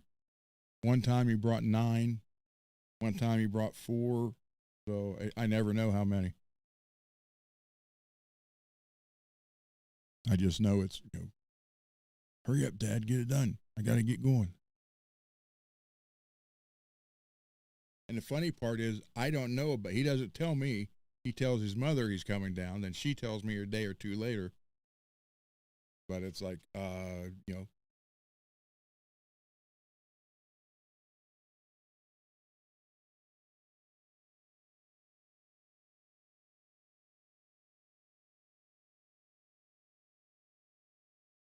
yeah, he bought, well, it's what, 3 years old now, 4 years old.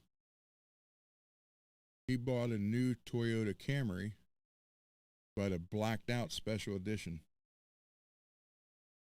It's jet black, black rims, blacked out windows, black interior. They did one in black and they did one in white. It's called like the Black Midnight, and the other one was Snow White or something like that. He bought it new off my cousin Art in Columbus. So his second cousin.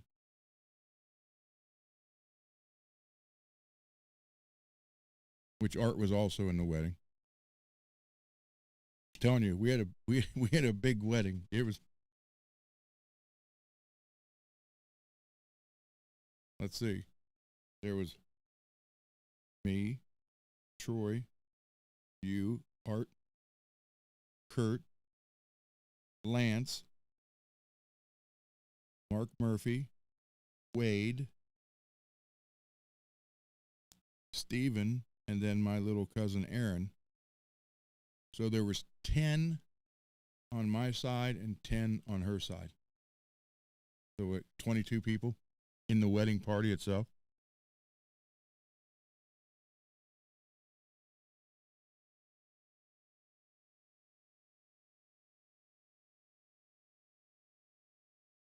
Yeah, Cole was 10 pounds and 13 ounces, I think.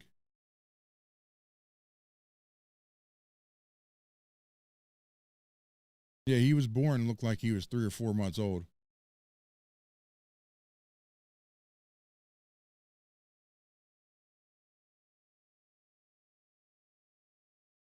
Mm-hmm. And we had a show the day he was born. We played that night at Cio's in Bel Air. Remember that, Dave?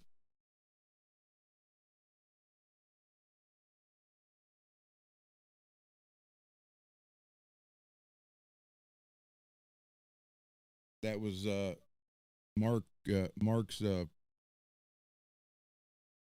version, the Ramones version of Paranoid. started out like normal and ended up like, yeah, I can't remember how it was. It was like da da da da da da da da da. And I was like, wow.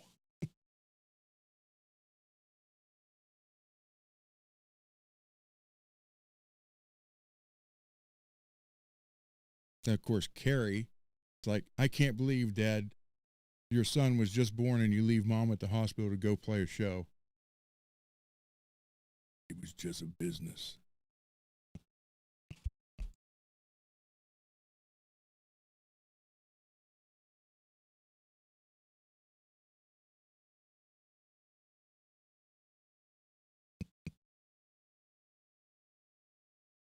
So, Peggy, yes, it was a very fun uh, life.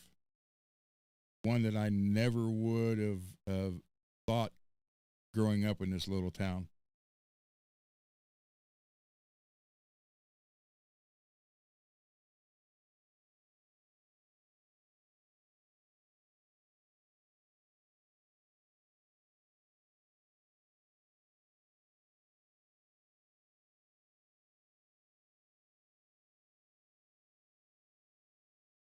So yeah, we had a blast. We really did. So the base is basically done. I'm gonna let it sit overnight just to make sure that glue's dried, and then tomorrow I'll put it together, put the strings on it, and he'll come get it tomorrow evening sometime.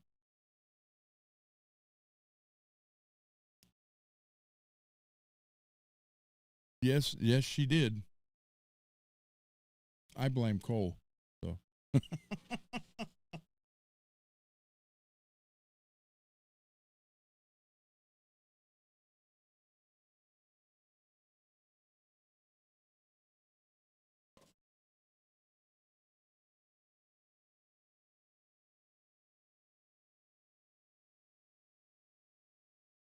yeah, they do.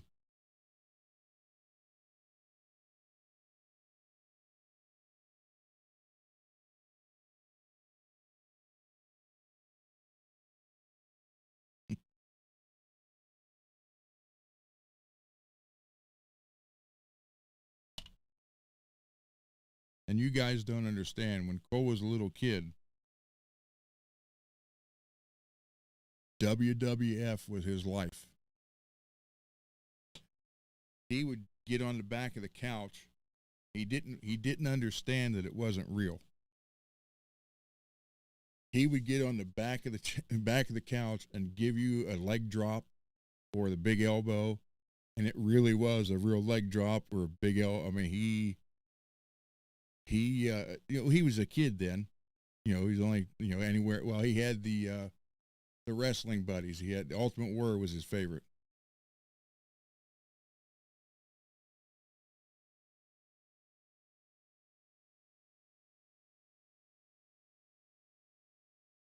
Thank you, James. Jim. Yeah, the Ultimate Warrior, man. He would, and then his little cousin Robbie, who was like 3 months younger than him. Oh my God, he got the crap beat.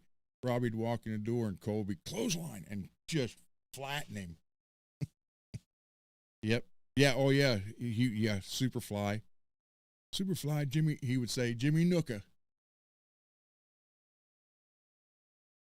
He had all the action figures, the wrestling ring, the blue WWF wrestling ring. The poor Robbie, man. Robbie just walk in the house, say, "Hey Cole," and bam, down he'd go. Then he'd get a leg drop or an elbow.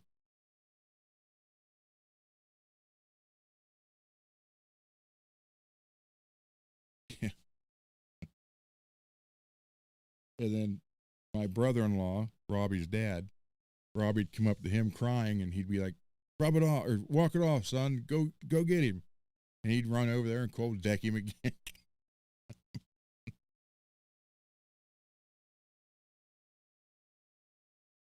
You mean Gold Dust? Gravedigger's a truck. Or you talking about the Undertaker? There's Gold Dust, the Undertaker.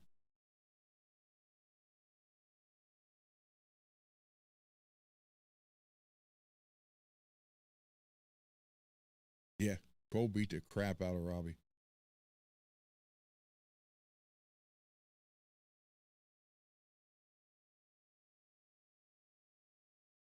Well, there's Gold Dust, Gravedigger, Undertaker.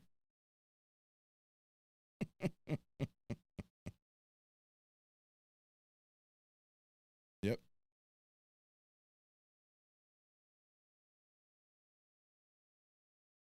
So, but it was and then when we worked for the shows, at the end of the night they'd always give you shirts and stuff like that. So he loved it when I'd come home. He'd get the newest shirt out, shirts and all kind of stuff. Gold Dust was Dusty Rhodes' son, along and now Cody Rhodes too. So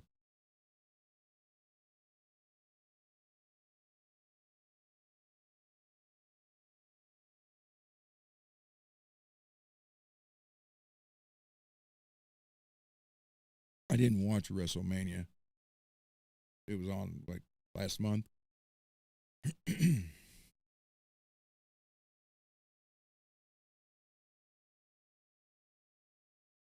So I'll have to watch it replay. Yep, Jake the Snake. Andre, man, was a freaking giant.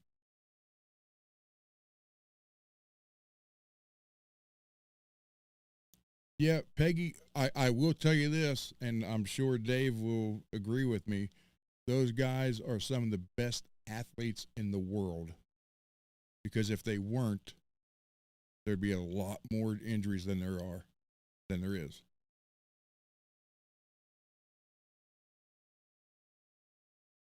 So you not only do you have to be a superb athlete, you have to be an actor also. Because it's always been called WWE or WWF sports entertainment.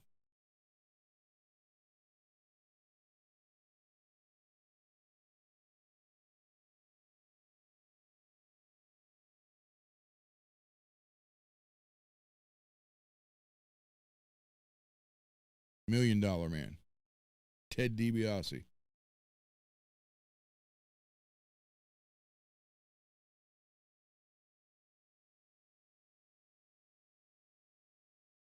Yeah, they are probably some of the best athletes in the world.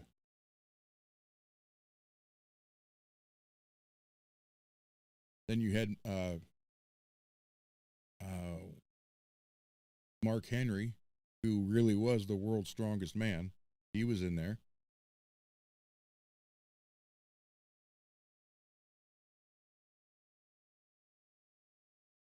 So they were. Vince McMahon really turned that into something that no one ever thought it would be.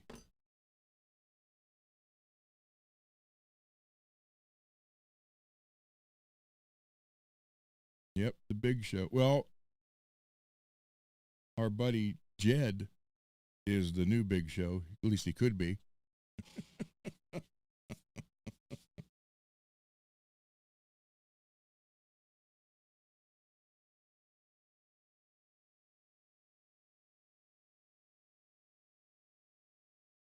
Jed's 6'10",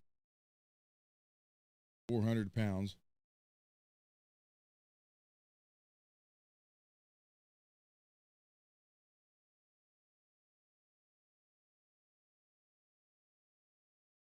So, yep, a lot of fun. A lot of fun, Peggy.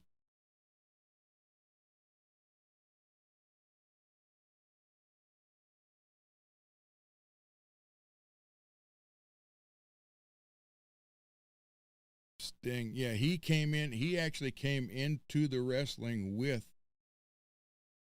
uh,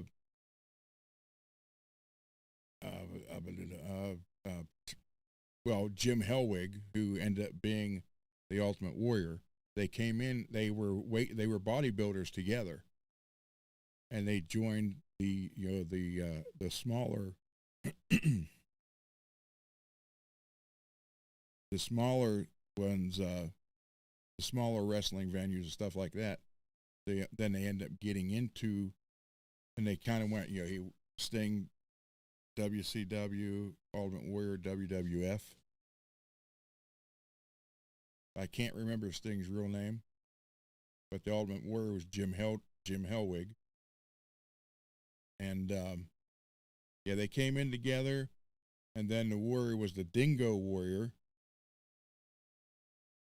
and then the Warrior, then the Ultimate Warrior.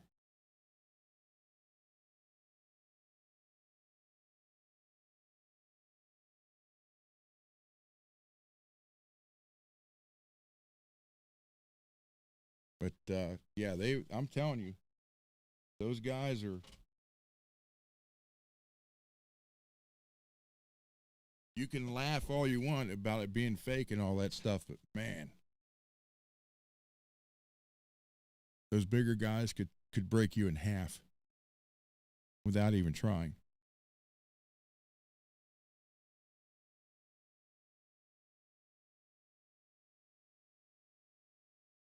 Wow, that'd have been something, Ian. Can you imagine the people when Owen Hart died, fell from the ceiling? You know that whole character, he was getting punished by Vince McMahon.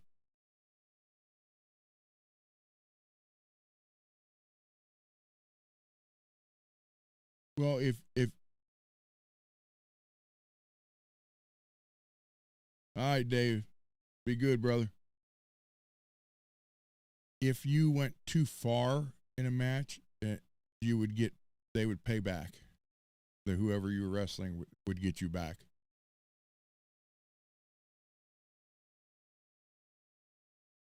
So,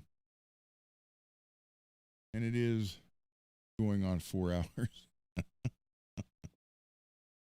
Wow, almost.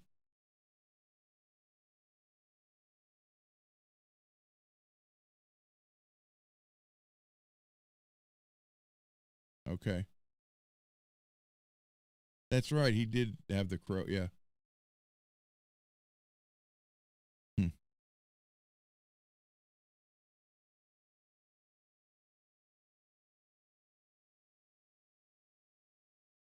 Oh yeah, it was. It was. It really was.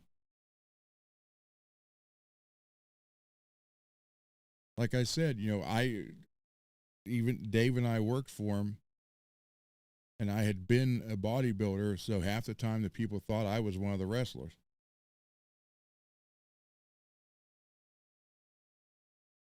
It was funny.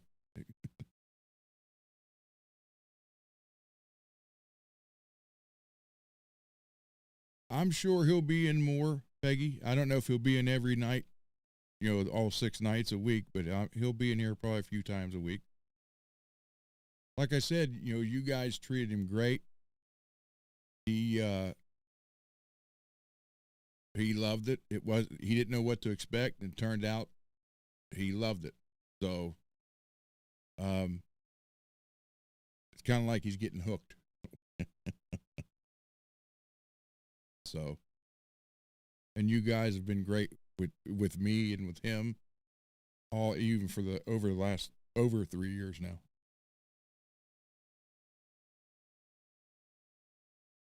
And I appreciate that, man. Everybody.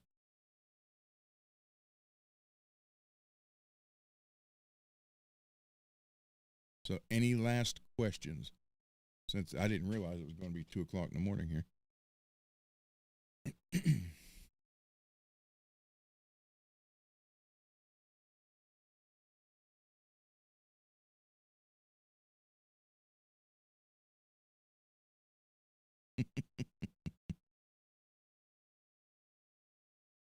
Oh, I did get Billy Ray's guitars sent off to him today. I think they'll be there Monday to his place. So,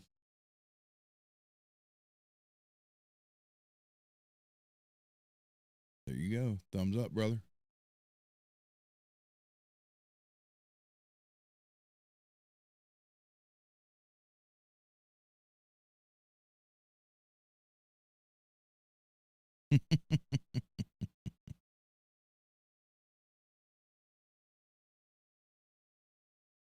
No, the 1%, I think you guys know who I'm talking about.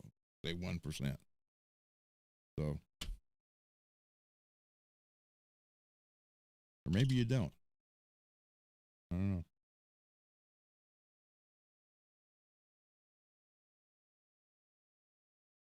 Oh, man. So, if that's pretty much it, we will play the intro, outro.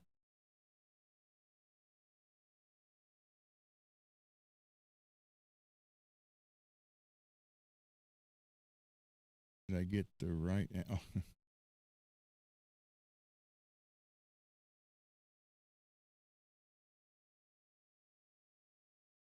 So it's different. You guys want to, and since we're working on it, you guys want to hear One Night Eternal? I'll play that one time. If you guys want to hear it. Actually, I think it's over here. Yep. Okay. It's 4 minutes and 18 seconds. That'll take us right about to the end. It's pretty much going to be the same. We're going to keep the vocal tracks, keep the drum tracks, keep the guitar track you're hearing. I'm just going to add another track over it with a little different rhythm that actually enhances it. And then that's me on the bass that you're going to hear. Dave is doing a whole new bass thing for it. Because like I said, I'm not a true bass player. Never was. So, all right, we'll play it. Then we'll do the intro, outro, and we'll.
Okay, so there you go. So it's basically going to be the same thing with a different bass line with a couple little runs here and there, and then it's going to have just another rhythm track over the guitar, which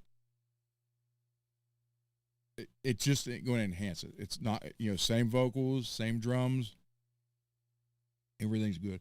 I got to find the other ones. I got the Badlands, the Aerosmith, Skid Row, Warrant, Alice Cooper,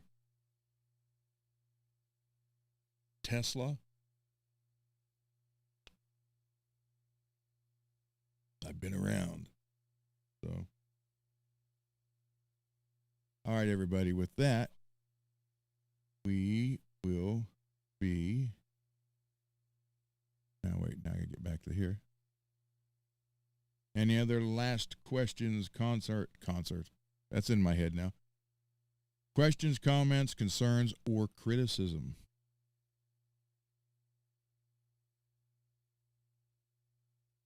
I will say this. I am trying to find the one with Badlands because that's the day that I spent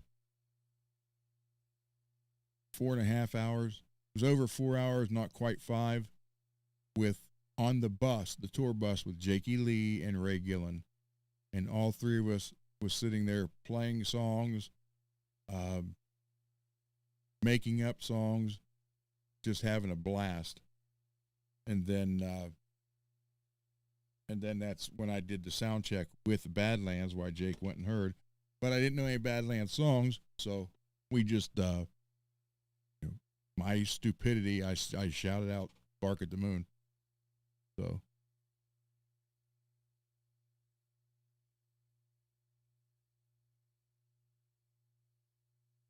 So again, if you guys are interested in these shirts, sweatshirt, t-shirt, hoodie, or hat, link is on the homepage of the channel. And it might be in the description of this. Oh, I can't check now. Can I? Nope. Not while it's live. So anyhow, nothing else? Cool room. Thank you. It's only part of it, man, but thank you.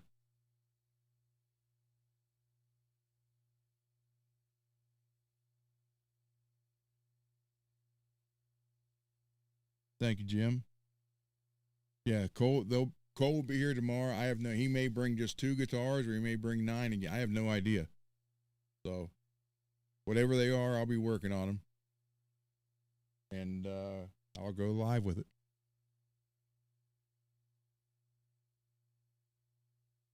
Be kind of neat because I can do the two cameras. So I could be over there working with the headset, see if I can get Cole to sit here and talk to you guys. I don't know if he would, but so. All right, everybody. With that, here's the intro, outro, and I'll see you guys tomorrow.